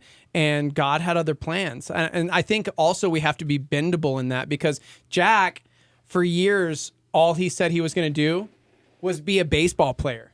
And then he quit baseball. He did. And so, but he was bendable, and God showed him how amazing archery was. And then he clung to that instead. Sorry, I have to mention that there's a 5-year-old in the studio right now. You're on the radio, bud. You want to say hi? Hi. Oh, Brody Can Parker. you tell us what happened? What happened? Yeah, what happened, dude? Tell us the story. But you got to tell it to the... Can you tell it to the microphone? You were trying to get to the radio? I tripped on the concrete. You tripped on the concrete? And I scraped my face. And you scraped your face. Aww, Brody. Okay. Poor guy.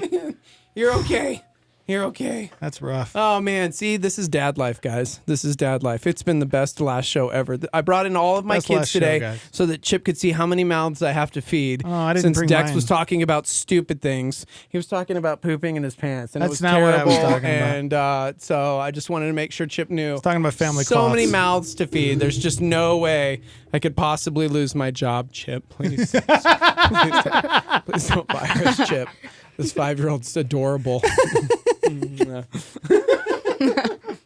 Oh my gosh. Amazing. Hey, good morning. Welcome to the show. Hi. Hi. I listen. Is this Star 88, by the way? It sure is. Go ahead, sir. Okay, great. I listen to your show every morning. Thank you. I should say most mornings. Thank you. Anyways, I was listening today, and I've been doing this for about 6 months because I really like the music that you play on that station. Mm. And who am I speaking with, by the way? It's a morning invasion. Yeah. You're live on the morning show. Dex and Steve-O, you called us. Yeah. I am. Wow. Yeah. Well, good. That's even better then. Listen, I heard a comment you made about Christopher Columbus this morning. Why do we continue to tout men like Christopher Columbus? Yes. I think that you need to review that statement. Okay. And not only do you need to review that statement, you need to read your history. Christopher Columbus, whether you want to recognize it or not, was a great man. Okay. Was a Christian. Not only that. Hold on, he's a founding father. pause. Are you being snarky right now, or are you being serious right now? No, I'm dead serious. Okay, cool. So I am dead serious. Good. And you took that comment not very only seriously. that, Have you ever listened you know to what? 3 Degrees to New Mexico? I'm sorry. I'm just No, dumbfounded. I don't know what 3 degrees to New Mexico is. Oh, yeah. Cool. Sorry Okay. for my ignorance on that. No. But I'm just telling you that I would review that statement. Yeah, I'm sorry. Welcome to the Morning Invasion. I just want to make it very clear because we are definitely a comedy show. We brought in Benix, who is he's got how many master's degrees? 20 and a doctorate. And we always talk about the history. We talk about the history of the world. And Dex was definitely being comical in that moment about somewhat yeah. Yeah, Because but I mean, I've done my research as well, Yeah, sir. So can you email Okay. me so we can kind of go back and forth because I think I have a good point from my side, and I want to hear your side. And I'll tell you, Sailing is one of my all-time favorite songs. So I would say that I absolutely love Christopher Columbus, if nothing more than for his huge hit, Sailing, because it reminds us that, like, dude, it takes me away, Great. Can you just email the show so we can... Forgive me for misunderstanding. No, you're fine. you. But I don't know And if you did really, but I okay. think maybe I'm just not as quick. No, it's fine. It's you fine. are. It's fine. It's okay. Hey, if Christopher Columbus were quicker, he would have missed America. Okay. Will you email me, sir, through star88.fm? Can you email us? And then I'd really like to have this conversation. My name is Lee Silva, by the way. Okay. Hey, welcome. Welcome to the show. You'll get an email from me from my personal email. Heck yeah, man. Dude, thank you for listening. We're Thank just you being so snarky much. with you. That's amazing. Thank you so bet, much. You bet. Awesome. Like I said, I really love the music. Good. And I like things that are upbeat. So. Good. Take All care. right. God bless you, man. Bye-bye, Have a great man. day. Gosh, you just never know. One thing you said this morning. One thing. Here's my favorite part, guys. Let's be completely honest and real in this moment because all of the Jeter boys are in here. How is it that you always say the one dumb thing that people hate? Really? No, I'm being serious. I really think that's you. You think I'm the Actually- one that gets us in No, trouble? yeah, it's No, I say stupid things every day, but no one ever complains. That's and then true. you say know one what? thing being funny, You have a good and point. you get the complaints. You know what? Maybe Good it's because point. they know I'm an idiot and everybody still takes you seriously. That must be it. I'm stealing this. Are you feeling better? Yeah. Good. Brody. Welcome, Brody. You got it. You want to hang it? There we go.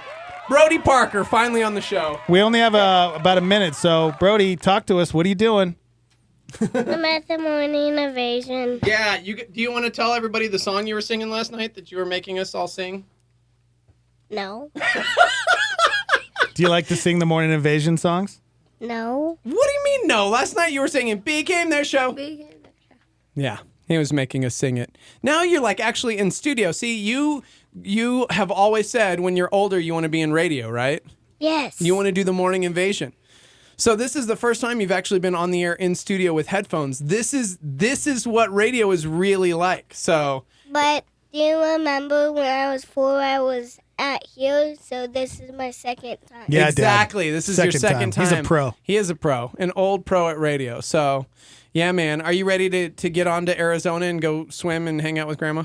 Yeah. Yeah, definitely. Will you please say on the air, Chip, don't fire my dad?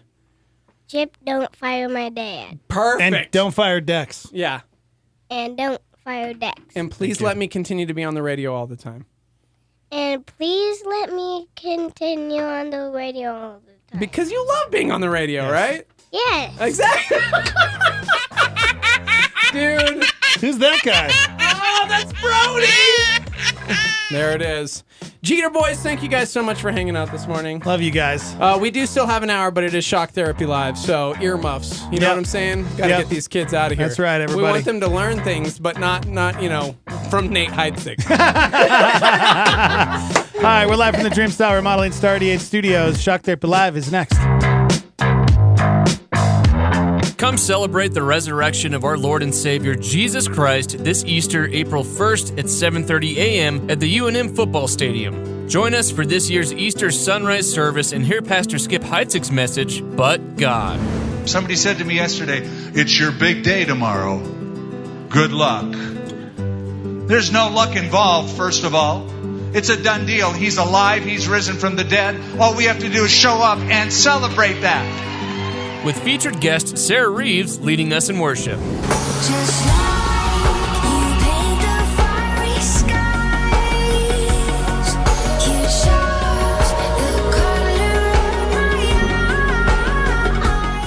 Spanish translation and deaf interpretation will be available at the stadium. No backpacks, please. Additional services will be held at 9:45 and 11:30 a.m. at Calvary Church, Albuquerque. Info is online at calvaryabq.org. This is a fresh thought. Listen up to Levi Lusko. What I love about light is that it's a perfect parallel for our journey of faith. For does not 2 Corinthians tell us, we do not walk by sight, we walk by faith. All that's there isn't seen by our human eyes. So as we follow Jesus, he's going to tell us things and help us to see things that we can't see in the natural. We can't see in our normal everyday abilities that he's able to show to us. When his invisible power comes into us, we will be able to, by faith, see invisible things that are unnaturally apparent to us. So I think it's just an amazing parallel to walk with Jesus, to walk by faith, to not look at our job and just see our job, but to look at it through his eyes and to trust that his invisible power going in will cause invisible things to become visible to us, right? Ultra sight. For more fresh thoughts, go to LeviLusko.com. This is KLYT Albuquerque, Santa Fe. Rebroadcast on KKCJ Cannon Air Force Base, KPKJ Mintmore, K201CC Las Cruces, K203EZ Alamogordo, K207CQ Gallup, K211CW Hobbs, K212EH Silver City, K214DE Antonito, K218AK Artesia, K250AB Roswell, K293AO Alamosa, K228DQ Portales, in the free app for iOS and Android, and online at star88.fm.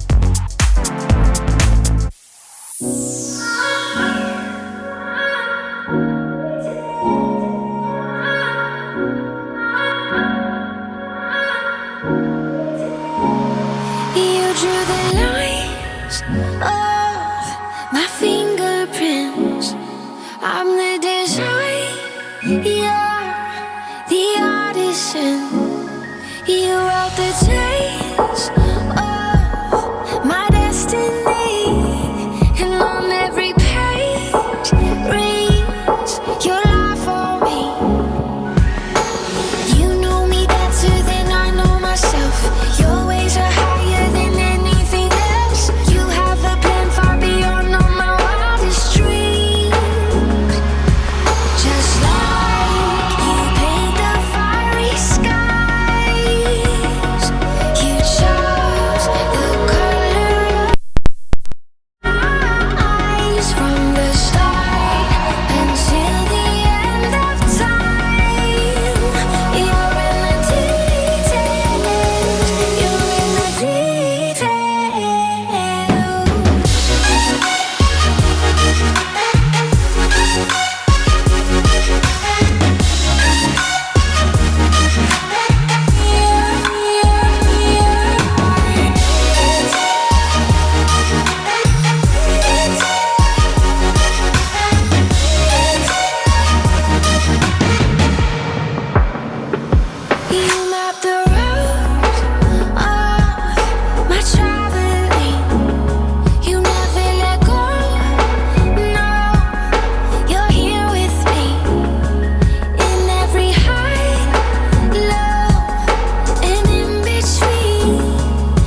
You say the moon to pull the tides.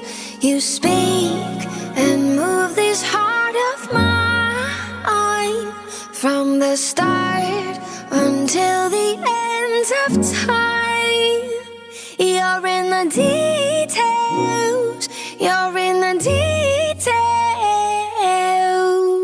Good morning. The Morning Invasion with Dex and Steve-O.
Trouble, you need to call us now. We have a show.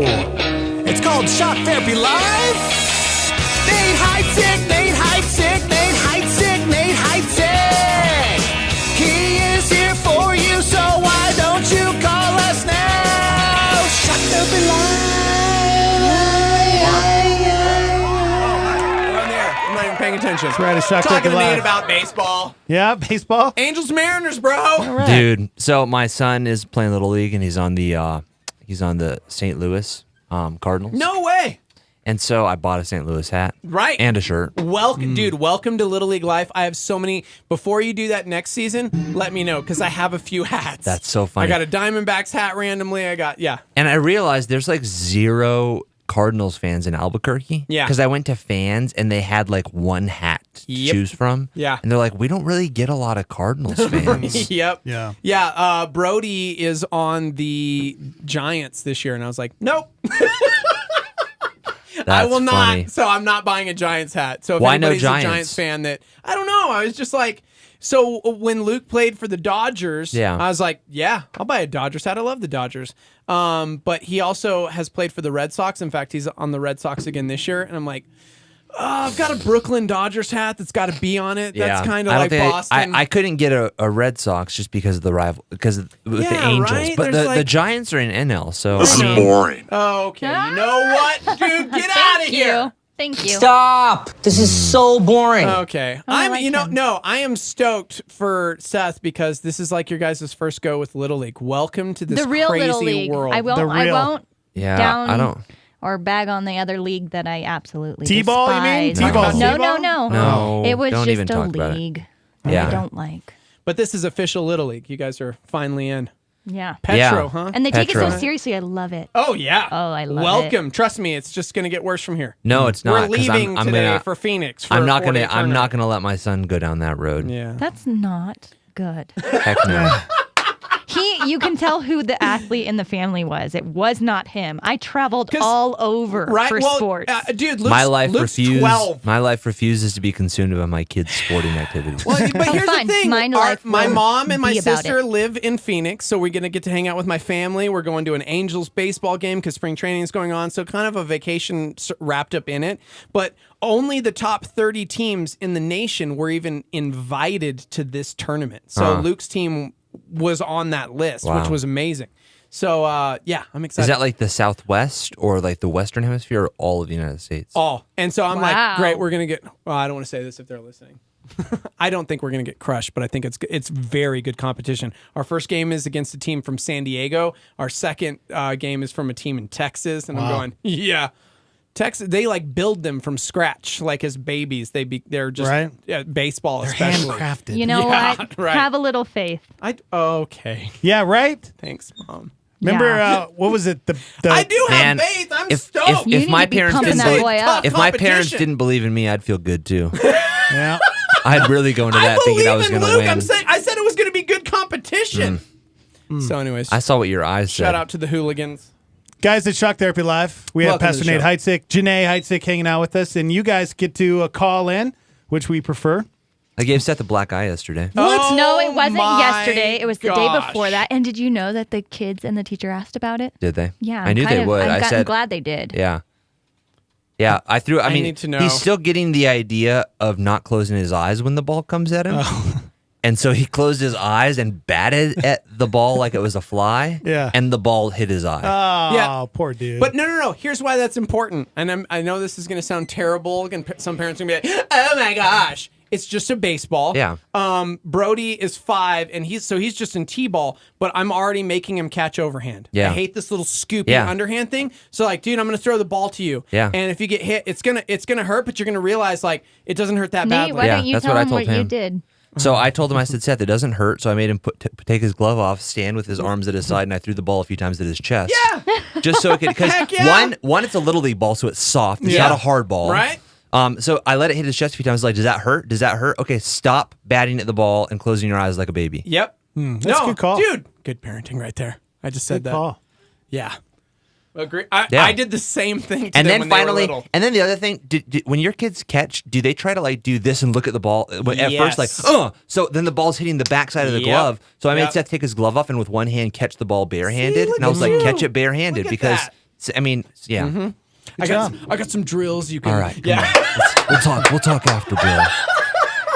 All right, at Shock Therapy Live, phone lines are open at 505-338-3700, or you can text in at 505-585-LIVE. Yeah, dude, we've already got some emails coming in. Maybe you're going through something in life and you want to keep it anonymous. Maybe you don't have time to call in. You can do that as well. Studio at star88.fm. Didn't we have an email last week that we didn't get to? Yeah, we have an email from last week we got to get to, and we already got a couple emails this week that we definitely need to get to. So let's start with last week, since we teased it at the end of the show and said we were going to get to it because they chimed back in because it's a big question. Hey, guys, not sure where to start this question, so bear with me on the rabbit holes. My husband has decided to think of Jesus in a different way lately. If you could just put your phone on That was silent, him. that would be That was fantastic, him. Janae. We are in service. You don't do that. Okay. I just would like to point out the fact that Janae really is that type A who is supposed to be behind the scenes making sure everything's correct. So I still blame Janae. My husband has decided to think of Jesus in a different way lately. He started to go towards a mystic Franciscan type of view, like Richard Rohr type of books, local guy. Having a hard time finding middle ground on things that we once were together with. He was a pastor, and we served together musically, but I'm the only one now who wants this. He's okay with me still doing this, and he'll still come to church sometimes, but if there's too much talk of hell or how everyone needs Jesus, he gets a super anxiety attack. He's in therapy, but has a different view on God as a whole. He tells me there are many Christians that feel this way, and then my face kind of goes RBF on him, I'm sure. But he listens to many podcasts that say this same thing. What do I do? Yeah.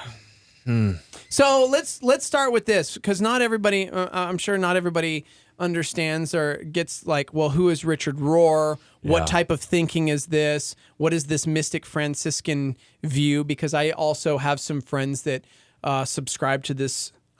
Do you even want to call it theology? It's weird. Right? Because I'm like, I don't want to give it...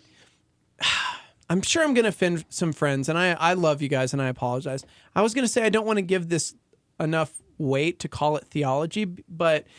So there are those that believe that, you know, hey... To me, it falls in... I wouldn't call it theology, because, like, the same things rose up in the disciples' time, Gnostics, and you have Gnosticism and you have agnosticism. Yeah. And I feel like this kind of a theory falls into the Gnostic kind of a realm, kind of the Gnostic view. Yeah, the idea that Jesus came and he restored all things at the cross, and so therefore essentially hell was created for Satan and his demons, and all others shall be reconciled to Christ. Like every knee shall bow, every tongue will confess that Jesus is Lord, and we're all going to be dancing in paradise together in the end. So it kind of doesn't matter. And I apologize because I don't want to make it seem insignificant, or I don't want to make it seem like I have so many friends who subscribe to this. And so, and don't get me wrong, that sounds awesome. That sounds great. Like I have had friends pass away who did not believe in Christ. And it still to this day hurts. You know what I mean? Mm-hmm. Therefore, man, that would be great.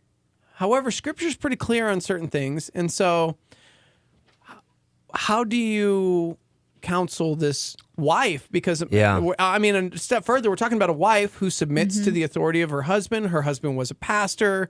He's believing something entirely different than her now. What does she do?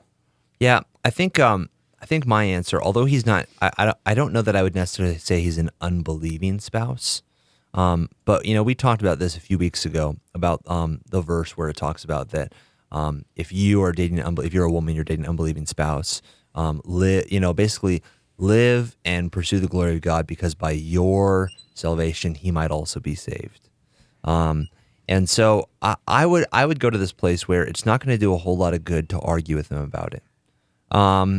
And so where I would go is know and trust that he knows and that he has heard the truth. And then simply do your best to live it. And because what happens is if you spend time trying to get in an argument with him about it, or you spend time trying to convince him about it, or you let it affect you in a way that adversely affects your relationship with him, all he's going to do is hang his hat on that excuse and say, well, see, she's just blah, blah, blah. She's one of the other ones. She's just like everyone else. And he could end up using that as an excuse. So what I would say is try as much as possible to love him with the love that Christ has called you to love him with. Love him with the submission to earthly authority, not spiritual authority, in the sense that just because he believes this way doesn't mean you have to believe this way. There's a lot of verses that we can refute that with. But then 3, simply work out your faith with fear and trembling, and trust that over time he's going to see Christ's good work in you. He's going to see God's light, God's favor, God's love in you. And eventually when it comes around to him, seeing that this view that he has is ultimately going to let him down, and ultimately is faulty theologically and spiritually. Well, what if he wants to that he talk would come about back it? to that? Like he wants to talk about it all the time, because It doesn't sound like he does. It kind of sounds like it's one of those things that he's kind of like... Well, he brings it up, and then she says her response is to be Doesn't say that he brings it up, does it? Let's see. I'm going back to the email because he talks about the fact that he will still go to church with her. Yeah, it says that when they bring up, he gets anxiety when they talk about hell. But if the church talks too much about hell or how everyone needs Jesus, he gets a super anxiety attack. He's in therapy, but he has a different view on God as a whole. So it doesn't sound like he's bringing it up all the time. And I'm wondering, just when the church mentions it, that he. I mean, initially my flesh says get him in a room with someone way smarter than him so they can demolish him. What, theologically, like no, like Phoenix or Nelson Right. Walker or a guy like that could just. But I don't know that would really be effective for him, honestly, because he knows it. I think that he has those reasonings within his own mind of this and that and that. I think what's got to end up, it's got to be experiential. That's going to bring him back now, and I think he's got to see Christ's good work in other people around him. That they love him regardless, and that they're willing to have conversations with him. So I think that's what it's got to go to. But I just know that, like, if I held a belief very strongly and you held the opposite belief, you'd be the last person I want to argue about with it. Because with me particularly, with you particularly, not simply because there's a difference between, like, let's say I'm going to argue with Steve about a theological subject. The difference between doing that and arguing with your wife about it is, for some reason, when you argue with your wife about that, you equate that to marital strife, not to a theological argument. Yeah, when I have a theological argument with my buddies, I equate it to a theological argument, not a loss of friendship. But when I have a theological argument with my wife, I equate it to marital strife, not a theological argument. So that's why I don't think that she's the most effective person to reason or argue him out of his beliefs. Somebody said 1 Peter 3:1-2, wives, in the same way submit yourselves to your own husbands, so that if any of them do not believe the word, they may be won over without words by the behavior of their wives when they see the purity and reverence of your life. Boom. So, and when I read this the first time, I remember a season of going through this to some degree, especially when she talked about the idea of being in church, and every time they talk about everyone needing Jesus or a lot of conversation about hell. And there's two things that could potentially be going on. One, it could be a sin issue in the person's life to where they need this quote unquote theology or this idea that it's okay that everybody's going to go there because there's something in their life they haven't tackled. There's something going on in their world that, well, according to my original worldview or belief, would counter what I'm currently living or doing. Now, I don't want you to think that that's what it's got to be, because the other thing could be this. I went through a season where my heart, I'm like a cry. Everybody knows me. I'm an emotional, cry kind of dude. And sometimes, I don't want to say compassionate to a fault, because I don't know necessarily that you can have too much compassion. I don't believe in that. But I do think, I'll just say it. I had a really good friend who was a Mormon, and he wasn't a practicing Mormon necessarily, but he grew up in a Mormon home, and gosh, we were best friends. And in college, we'd go out. I wasn't living my faith as a Christian. He wasn't really living his faith as a Mormon. And one night we were going to go to the show. I chose not to go for some reason. I wasn't feeling well. And he went, and he drank too much. And he had like a medical condition as well within that. And he went home, went to sleep, and then never woke up. And I had like a crisis of faith, because I knew the truth and I wasn't necessarily living the truth, and I didn't share that truth with him. And I couldn't reconcile this dude that I loved, who was he was a good dude. He was just a really good dude. And it was hard to reconcile a really good friend, a really good dude, potentially in hell. Like, it wrecked me. And so it was like, so it could be that he is one of those just compassionate human beings, and I don't want to say that others are not, but he might be in a season where it's overwhelming to think about the fact that people choose to walk away from God. People choose a different life. People choose, and you don't want anybody to choose that. You don't want anybody to burn in hell. You don't want anybody to be separate from God for eternity, because that chokes me out thinking about the idea of being separate from God. Yeah, you know what I mean? I think it really, again, we're diving super theology on this. This is really no are. longer Shock Therapy Live. I mean, it kind of is because it's still heart, right? Like It still is. emotion, and I mean, it is, but it isn't because I mean, we're really getting into a belief, an understanding of afterlife, an understanding of the nature of God, But, man, the nature of the anxiety- purpose of hell, the purpose of heaven. the But anxiety of those things makes me think that there's some, because if he had peace about his belief, he wouldn't have that much anxiety. yeah, I think the problem with this is the belief and the understanding of what hell was created for, and a lot of people believe that God sends certain people to hell. Yeah. That's not necessarily the case. You got to keep in mind, hell was not created for humans. Hell was created for Satan and the demons. That's what hell was created for. God doesn't want you to go to hell. Satan wants you to go to hell. God doesn't want you to spend eternity separated from him. Satan does. And so you have this war going on, this cosmic battle where God is trying to draw people to him and Satan is trying to draw people away from him. Mm-hmm. And so the way I like to phrase it is that God's not going to send anyone to hell, but if you spend your entire life wanting nothing to do with Jesus Christ, he's not going to force you to spend eternity with him either. Yeah. So if you freely choose in life not to have anything to do with Jesus, then in death that choice will carry on into eternity. And so that's the way that I like to think of it in this cosmic war, this cosmic battle. So you got to keep in mind, Christ has done everything possible apart from adjusting free will to ensure that you don't have to go to hell. Yeah. He's done everything possible. He created a perfect world with the intention that we would live with him forever.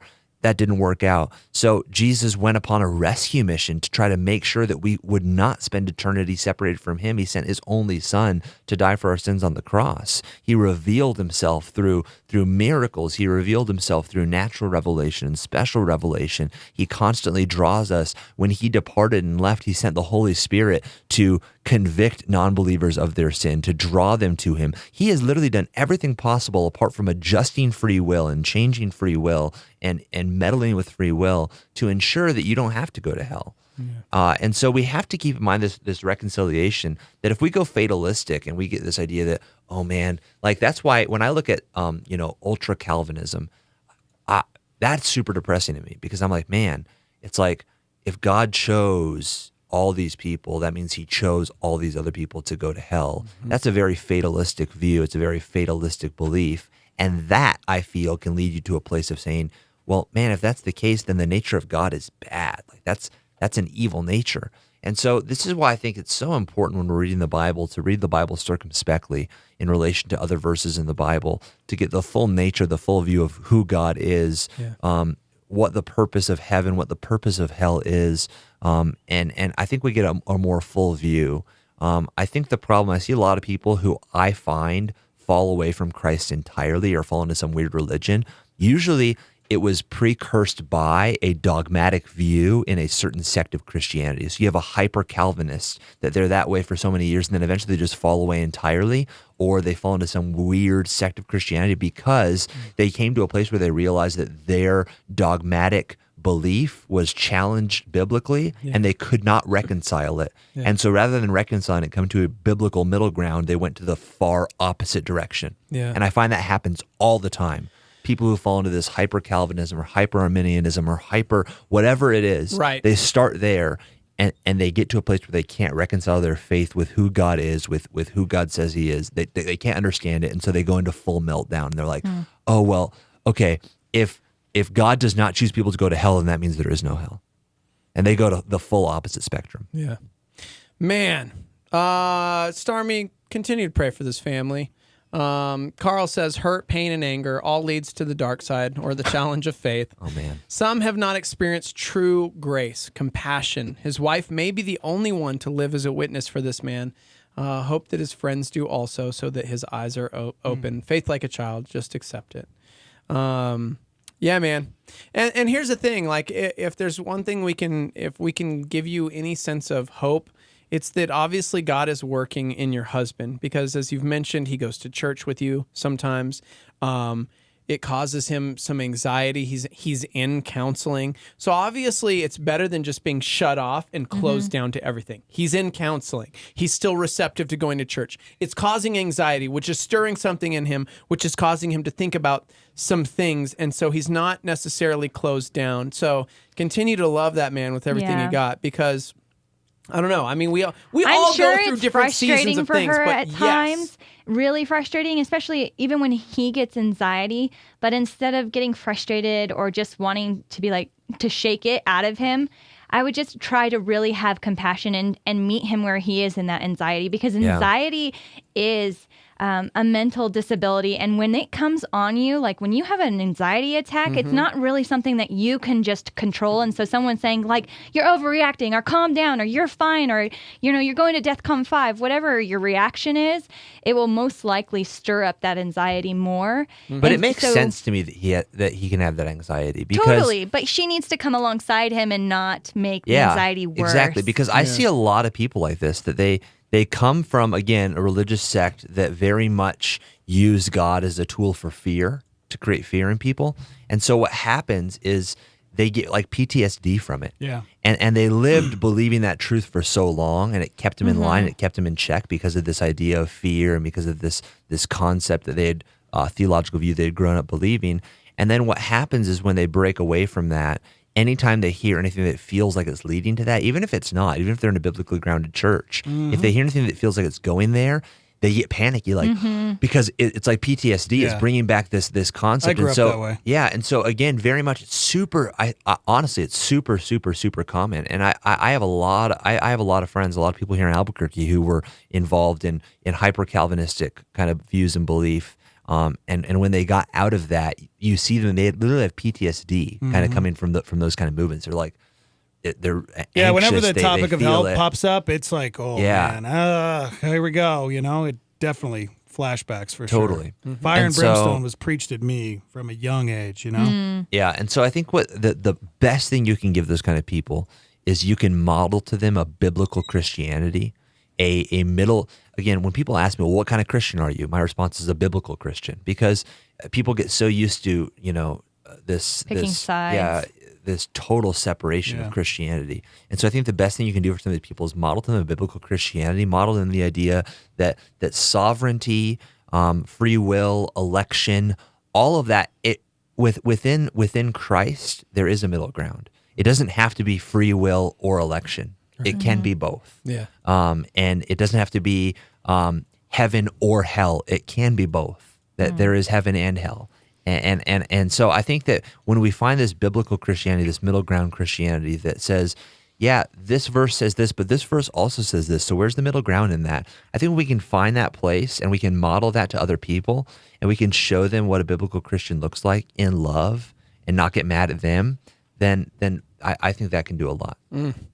Dude, you brought up an interesting thing. I almost want to segue into Carson Daly. I know that sounds weird, but since we're talking, very weird. Well, Carson Daly made a statement this last week, and I know Janae and I have talked about it on about air Carson before. Daly. Yes, about Carson Daly Yes, and our love we for love TRL. Jennifer Love Hewitt being my number one crush as a younger gentleman. So I just love Carson so very much. I used to get out of high school and watch TRL every afternoon. Okay. Me too. No.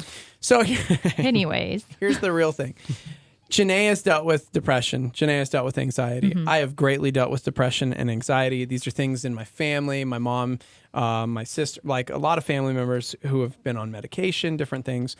Carson Daly said something this week that was kind of, it was interesting. Do you have the clip? Do you want to just play it? Yeah, well, let's set up the first, because the first clip's pretty long, but I want to play the second clip. But he pretty much is talking about how from a very young age, he had just horrible anxiety from, I think his parents were involved in a car accident. Yeah. And so it doesn't matter if he's in a park or if he's on TRL or if he's on the Today Show. It just comes at him out of nowhere. But he said he got to a place where he realized that's how God made me, and that's this clip right here. This is the way I was born. This is the way I'm hardwired. This is kind of the downside of the way God made me. And there's a tremendous upside as well. I'm very sensitive. I love music, and music moves me in a very visceral way, physically. So I get the chills when I hear, certain music, definitely like soul music. When I'm with my family and it's a euphoric moment, those things resonate to me very, very deeply. And that's a beautiful thing because I feel so much love and empathy and compassion. And that's just the flip side to a lot of the anxiety. I don't walk around every day, a nervous wreck. I don't want people to watch this and think like, are you okay? Are you freaking out right now? It's like, no, I'm good. And it was a really cool. That is cool. It was a cool interview because, this is the first time he's ever talked about it. So he really was talking about how the things that he can do to control his anxiety, which is cool. You guys should totally watch the whole interview. But it took an interesting turn in the media because there were those that accepted it, and then there were some like whether it's within the faith or outside of the faith who said, wait, did he just say God made him with anxiety? Like, because we're not given to a spirit of fear, but of power, love, and a sound mind. And anxiety, that's not of the Lord. So how can he say one of the negative aspects of God creating him was with anxiety? And it was like, it's a chemical imbalance. Right. It's a really interesting take. It's a mental illness. Your anatomy makeup. Right. And it's part of you. Like you look at that movie Wonder, and none of those. Seen it. I haven't seen it haven't either. But I guarantee you, no one in the liberal media is saying, or in the Christian sect saying, well, God didn't make him that way because technically God makes perfect things, and that's not. No one's saying that about a little kid with deformities. So why do they say it about somebody with mental illness? Or somebody. I mean. Think about the other really mental illnesses that there are, that it's not a physical illness. Think of autism is a lot of times not seen physically. Right. Yeah. But it is a mental thing. And we got to realize, yes, God makes perfect things, and God made a perfect thing, and man screwed it up. Yeah. God made a perfect earth with perfect humans in a perfect place for a perfect eternity, and man decided to mess it all up. And now we live in a fallen world. And part of the fallen world is sickness, is disease, is illness. And guess what? Mental illness is illness, just like cancer is illness, just like a cold or a flu. No Christian says when they get the flu, oh, I don't actually have the flu because I'm made perfect. Nobody does that because you'd be an idiot if you did. Yeah. So I don't understand why they do it for some things and not for other things. It doesn't make sense. And so I like to try to trap Christians in this kind of thinking when they get in this place. They're like, well, technically you just need to rejoice in the Lord and be glad. It's like, have you ever had a cold? Well, yeah. Well, you're not perfect then. So God must have messed up when he made you because you got a cold. Yeah. And you trap them in this and you're like, well, that's different. Why is it different? Yeah. Why is it different? Sickness, illness is it's sickness and illness. And that's why that's why I love this hour so much, because I think we do need to challenge that mentality and that thinking, because I saw that immediately, like, well, no, because 1 Timothy 1:7, we're not given to a spirit of fear, but of power, love, and a sound mind. Anxiety comes from a certain place and this and that, so it's evil, and God doesn't cause anxiety. And it's like, one, nobody's saying that. But then on the flip side, somebody brings up 2 Corinthians 12:8, 9, and 10 that talks about, concerning this thing, I pleaded with the Lord 3 times that it might depart from me. And he said to me, my grace is sufficient for you, for my strength is made perfect in weakness. And we talk about these different, the way that we're created. So we say that, is it an imperfection, whether it's a birth defect or it's anxiety or you're talking autism, you're talking these different things, but we're each crafted uniquely and differently, and God uses every single one of those things, which is what Carson Daly was saying was like, look, dude, I suffer from anxiety, but because of that, it caused him to look at life differently, and he sees things in a different way, and he is who he is today because of these different things within him. And this is my problem. This is my problem with the belief of saying that you can't be created or you can't be made with one of these illnesses or diseases. This is the problem for me, is what it does is by saying that you're also negating the need for Jesus Christ. And follow me here. If we live in a fallen world, we live in a fallen state of being. And we all know that our state of being isn't just physical. It's physical, mental, spiritual. And so if we believe that we have a fallen soul that needs to receive Jesus Christ in order to go to heaven, if we believe that truth, then we also need to believe that we live in a fallen body physically and mentally. And so if you come and you tell someone, well, you can't be created with one of these issues because you're fearfully and wonderfully made, what you're also saying is you are created perfect spiritually and you don't need Jesus Christ. because a fallen being is a fallen being in its entirety. We're not just one. We're not just one part. We're three parts. And so we have to, if we believe in the need for Jesus Christ, we believe in the need for resurrection, we believe in the need for justification, then we have to also believe that our bodies are made fallen. Our bodies are made fallen. Yeah. And so this part, this whole thing all ties into one big theological thing for me. And it ties into the concept of even being born with the inclination towards certain sins. A lot of people have a really hard time saying, well, I was born homosexual. Yeah. I don't, because I believe that we're born a sinner. Yeah. And I believe you can be born with inclinations. It doesn't make them right. Right. But you can be born with those inclinations. Kids from a very young age have the desire from a very young age to hurt animals. Some kids, they end up being serial killers. So if you're okay with saying you can be born a sinner, why is it wrong to say you were born a whatever kind of sinner? Yeah. Because a homosexual is a sinner. A murderer is a sinner. Adulterer is a sinner. Someone addicted to drugs and alcohol is a sinner. Right. Someone who habitually lies is a sinner. Yep. So a liar is a sinner. All these things, they're synonymous terms. So if you can say that you're born a sinner, why can't you say that you're born a X kind of sinner? Yeah. And it's this. So And again, it's funny because we do talk about how, dude, my grandfather, alcoholism, like rampant. Yeah. My parents thankfully instilled in us a different idea, and we were able to combat that. But then you saw it in my generation, like with my brother and with, and so because of that, I'm always like I was always fearful about alcohol because it was like, well, that's what it is. But you're right. For generations, people were talking about my family and this alcoholism that everybody was kind of born into. And that's okay. But the second you mention, especially homosexuality, it's like, oh, well, no, that can't be. That can't be a thing. And so this is the thing: as Christians, we do this a lot, and this is why the world hates us a lot of times. Is we do this illogical fallacy kind of argument with people where we say, well, yes, this is true in this case, but it's not true in that case. Yeah. And I have a hard time with that. I was talking to some pastor buddies the other day. For me, a truth is true only if it's true 100% of the time. That's right. So if you say, well, this truth is true in this scenario, but not in that scenario, not in your scenario. No, in your scenario, it's different. Yeah. That's relativism. Yeah, exactly. So Christians do this a lot. We hate it when other people do it, but we do it all the time. Yeah. And non-believers see it, and they get so sick of it. They're like, that's so hypocritical. Mhm. I don't even want to talk to you anymore. Right. And so, again, that's why I have a hard time, is this fallen being, is that we're in a fallen state. Yep. And so, yeah, you can be born with a heart defect as a baby and die as a baby. And man, if some Christian goes up to a parent and says, well, your child wasn't fearfully and wonderfully made. Oh, dude. I mean, that's what I'm saying. I would So- fearfully and wonderfully punch them in the throat. Exactly. Yeah, dude. And But this that's is the my funny sin part. nature. This is where you see this is where you see that dichotomy, and you see that hypocrisy within Christianity. Yeah. Is no one really ever says that to parents who just lost a baby, but they'll say that to someone who struggles with mental illness and say, Yep. well, you just need to rejoice in the Lord always. Yeah. And so that's where you see this. It's a dichotomy. Mhm. If it's Yeah. true that a child can be born with a heart defect and die a day after it's been born, Yeah. then it also has to be true that somebody can be born with a mental illness and Yeah. struggle with that.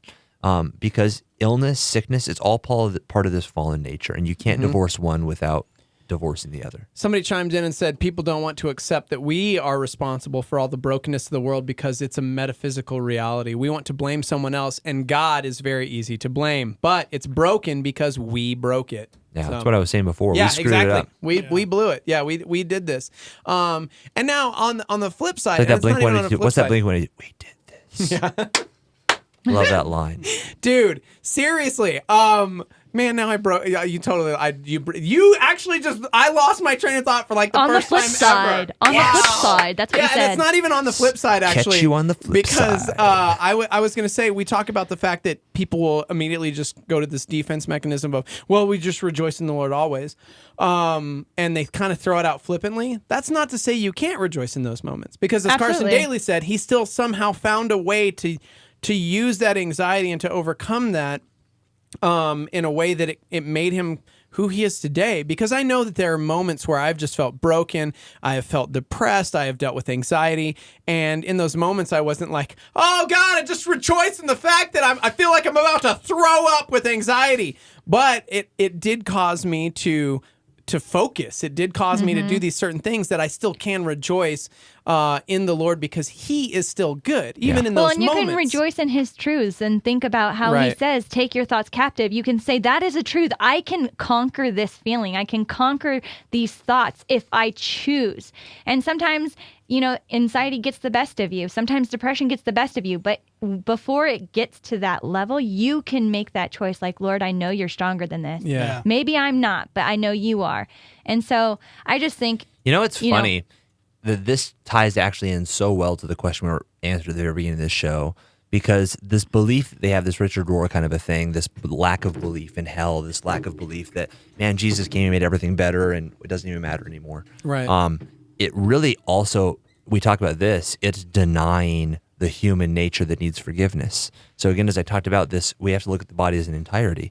So if you carry this belief that this like Richard Rohr, this kind of mysticism carries, you also by nature have to carry the belief that if Jesus came and made everything better, then mental illness doesn't exist. If you carry it to its extreme, Right. this belief, that's what it would say. Yeah. Because if Jesus made everything better, there's no hell and it doesn't even matter, we're just all going to go to heaven anyways. Then if you carry that belief, then you also have to carry the belief that if Jesus made everything better spiritually, then He also made everything better physically and mentally. Dude, what's because we interesting- are one being. Right. What's in interesting, 3 parts. like because I've never really, I've never really dived into that. Again, I don't want to call it theology, but that thinking, because somebody did chime in to defend it a little and said, well, it's obviously more complicated than that. Faith beyond death is what they subscribe to, or what he would subscribe to. If Jesus didn't go into hell, He couldn't help people in hell, but He did go into hell and He overcame hell. Therefore, if you do go to hell, you can still have salvation if you have true faith. Well, So again, but part of this it's too kind of like is, a C.S. Lewis ideology. But part of this, C.S. Lewis believed that. Part of this is a biblical fallacy as well. Of when Jesus Where went he to hell, went. not Right. not where he went, but why he went there. Why? It says that I'll find the verse here in a second when someone else is talking. But it says there's a great verse where it says that Jesus descended into hell, right, and He preached to the spirits that were in bondage from the days of Noah. And so we read this, okay, so Jesus went and spoke to people who were there since the days of Noah. No, spirits who were there since the days of Right. Noah. We go back to the days. We go back to the days of Noah, and back before that, there were a key group of angels who This all goes back to the cosmic battle that started in Genesis, where God told Satan that the seed of woman would crush his head, but he would bruise his heel. And so from that moment, Satan decided, he realized that his only way to win was going to be to pollute the bloodline of woman, to stop this promised Messiah from crushing his head. So from that point on, Satan's desire and goal was to pollute the bloodline. Mhm. So before the days of Noah, there was some demons who, demonically inspired, decided that their way of polluting the bloodline would be to come down in the form of a physical form and sleep with women to pollute their bloodline. And we hear of these creatures called the Nephilim, Mhm. which were giants, and they were the spawn of demons in a physical form and women sleeping together. That was so abominable to God that God took those demons and He put them in bondage in the pit of Sheol until the day of judgment. He said, hey, you guys have free reign, but that was so terrible, so awful, so beyond the realm of what you're allowed to do. I'm putting you in bondage. So you got to keep in mind, these demons have been in bondage for thousands of years. Their goal was to stop Jesus from coming. What Jesus did when He died on the cross, He went into hell to those demons that tried to stop Him from coming. He basically said, hey, I'm the one you tried to stop, and I'm here. Yeah. He preached the gospel. He preached His coming to the demons who tried to stop Him from coming, declared victory over them. Wow. So that's what we got to keep in mind happened when Jesus descended into hell. He didn't descend into hell to preach the gospel to people who had died. And that wasn't the purpose. He didn't give people an opportunity to accept Him when He went there. He went to a humble place. bragged? He went. He went to hell to Come humble at me, brag. bro. Seriously, 1 Peter 3:18 through 20 is what you're talking about. Yeah. Because Christ also suffered once for sins, the just for the unjust, to bring you to God by being put to death in the flesh, by being made alive in the spirit. In it, he went and preached to the spirits in prison after they were disobedient long ago, when God patiently waited in the days of Noah as an ark was being constructed. And so, back then, that's. So it's crazy. So I mean, Jesus literally like came down and was like, can't touch this, and then he went away. Like that's literally what he did. He did the hammer dance and then he bounced. Peace. Dude, when did this become so theological and amazing? From the very start of the show. This is really fun. But it's been a fun show. It's been a fun it hour. has been. Somebody just chimed in and said, thank you. You guys reaffirm my faith in Christian young people. I needed to hear your message today. So, Nice. yeah, man. Oh, that's cute that he thinks I'm young. So, okay, we got another email question. I'm going to move us on because it's interesting how I love how our show just kind of organically steers us in different directions. But today there's kind of been a theme, and it feels like anxiety, depression, fear. Keep in mind, we got like how many minutes do we got? I know we got 8 minutes. 8 minutes. 8 minutes. So don't ask something we're not going to be able to answer. Okay. I feel like we've somewhat answered, but this is still within the realm of the topic, so hopefully Technically, we've we've only answered one question Yes, today. this is true. Hey, guys, something I'm struggling with I've never experienced before. I'm feeling like I'm not doing enough and that I am failing. I feel like I'm failing as a father. I feel like I'm failing at work. I feel like I'm failing as a husband. But even though I feel this way, everyone says I'm an amazing father. My wife says I'm a great husband. I'm successful at work. But for some reason, the last few months I've been feeling very down and I feel like I'm failing. But here's the catch. I feel like this is coming from God. I feel like he is pushing me to do more, not to be good at things, but to be excellent at things. So I've been trying so much harder the last 2 months to excel, but I am now feeling so worn out. I am emotionally and physically drained, and I still feel like it's not enough. I guess my question is this really God telling me to do better, or the enemy trying to push me until I snap? How can I cope with these feelings and be content where I am? With this person, I would ask them if their walk with the Lord is strong. He says that he's a great father, that he is a great husband, that he's a great employee.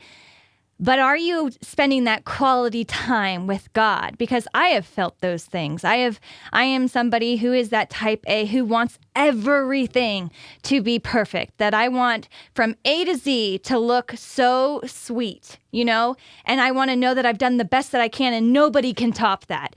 However, I will always feel a void. I will always feel like I'm not good enough if I am not prioritizing my time with the Lord. So he might be doing great as a father, and he might be an awesome husband and doing wonderful in his workplace, but are you making time for God? Because trying to be excellent in all of those places will never bring you full fulfillment. You might get all the praise in the world, but you will not feel fulfilled until you are spending that quality time with God. So that would be my question for him. Are you making sure that God is your priority, that you're having time well spent with him in his word, in time of prayer? And what is your standard? I would do... I'm sorry. My standard is that you're... No. I'm asking him. And what is your standard? You okay. feel like you're not doing enough. You're failing as a father. You're failing at work, even though everyone is telling you you're excelling. You're doing great at your job. Your wife is commending you for being a great husband. Who are you looking to as your standard and saying, but I'm not good enough? You know what I mean? I think it's an internal standard. What I would do is answer this in the definition of salvation. I think part of it is biblical in the standpoint of believing that you always are going to grow. You're never good enough. So this is the idea of justification, sanctification, and glorification. When we come to Christ, we're justified. He views us as though we've never sinned. But it's not one and done. We don't get to say that prayer and then just go on and live like hell and then go to heaven. Yeah. Justification, then sanctification. That's the continual process where through your entire life, a believer will constantly grow, change, and give over things in their life to become more fitting and more Christ-like. Mhm. And so that process is never going to change. So you are right in saying that, man, people say I'm good, but I still feel like I can be better. Paul so, said the same so, thing. So that is a good thing to say. The problem, this is where the problem becomes, better is never perfect. And you said, I want to be excellent. Usually this idea of excellence carries in our mind perfection. That if someone, if your child gets a B, they did good. If they get an A, they did great. If they got an A+, they were excellent. They were perfect. So we carry this idea of excellence as perfection. That's not going to happen until you die. That's called glorification. So the believer has justification and sanctification, the continual process where a believer works out his faith with fear and trembling. But then glorification is when we die and we're in a perfect body. So you might have an unrealistic expectation of what God is calling you to. God is not calling you to perfection. He's calling you to that the day that when he calls you home, that's when he has called you to perfection. Yeah. Until now, he's calling you to, yes, grow, yes, get better. Never be satisfied and say, man, I'm good enough. I'm doing good enough. Always look for ways to grow. Always look for ways to progress. But don't ever hold yourself to a standard that God himself is not holding you to. Yeah. We as humans sometimes hold ourselves to standards that God himself has not called us to. Mm. So don't do that. A lot of people still do this in this day and age. A lot of people want to accept things in the Old Testament and also the New Testament. They're holding themselves to standards that God himself is no longer holding them to. Yeah. Jesus talked about this with Paul when he said, hey, look, don't call unclean what I've made clean. Don't hold yourself to a standard that I'm not holding you to. You're holding yourself to the standard of cleanliness and what you can eat and what you can't eat. But I'm letting you know, I'm not holding you to that standard anymore. Yeah. So don't hold yourself to a standard that Jesus isn't holding you to, but also never be satisfied. Always continue to grow. Always continue to progress. Because that's sanctification. That's really biblical. I love that. I remember the Stormy chimed in. This has been when such I a was- theology show. I like right? it. I remember I read this book years ago, and it would take too long to unpack, but they recommended a book called Wild at Heart by John Eldridge, and it talks about being that father and being that father. And then they sent us this, I guess this weekend here in Albuquerque, the 17th at 9 a.m. this Saturday morning.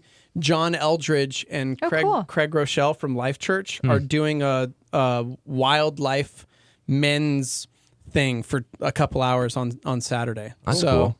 yeah, I don't know anything about it. I don't know if it costs I wonder anything. if Craig's actually going to be here, or Right? if it's going to be like a video. That's what I was wondering too. So I sadly I don't. I mean that they just sent this, and I don't know anything more about it. I was trying to find details because they mentioned it, and I'm like, this is all I got. So yeah, I don't know if whatever, but I will say that you should definitely connect. We have challenge men When is here. that? That's this Saturday. Oh man, I'll be at Little League practice. I know, right? I'll be out of town, so I'm like, I love John Eldridge. But definitely do connect. I mentioned this earlier. Our boy Seth McVeigh chimed in. His dad, Mike McVeigh, was super instrumental with Challenge Men here at Calvary, because I didn't have a dad growing up. I didn't know what it was like to be a dad or a husband or any of those things, and I just needed some practical advice from men. Surround yourself with good, godly men who have lived this and have gone through it, because I can point to some men in my life who have boys in their that are now 10 and 20 and 30 years old that have been quote unquote successful in life, and it really helped me. In fact, one of the best things that your dad ever told me a long time ago was I was a new dad, and I was just always stressed out that I wasn't going to do it right, or I wasn't going to do it well enough. And he talked about the fact that God, this perfect parent, had two kids that he placed into a perfect environment. He gave them everything they could desire, and they still screwed everything up. That was God. Adam and Eve still blew it. You know what I mean? So we work so hard and we put these crazy stresses on us to become that perfect parent. God actually was a perfect parent, and his kids still blew it. So hopefully that alleviates some of that weird stress. But yeah, seriously, that was one of the best things your dad ever told me. So good. I love your dad. So it helped, that's for sure. And I've never forgotten it. So. All right, Dayton, Janae Heitzig, thank you. Boom. That was a good Shock Therapy Live.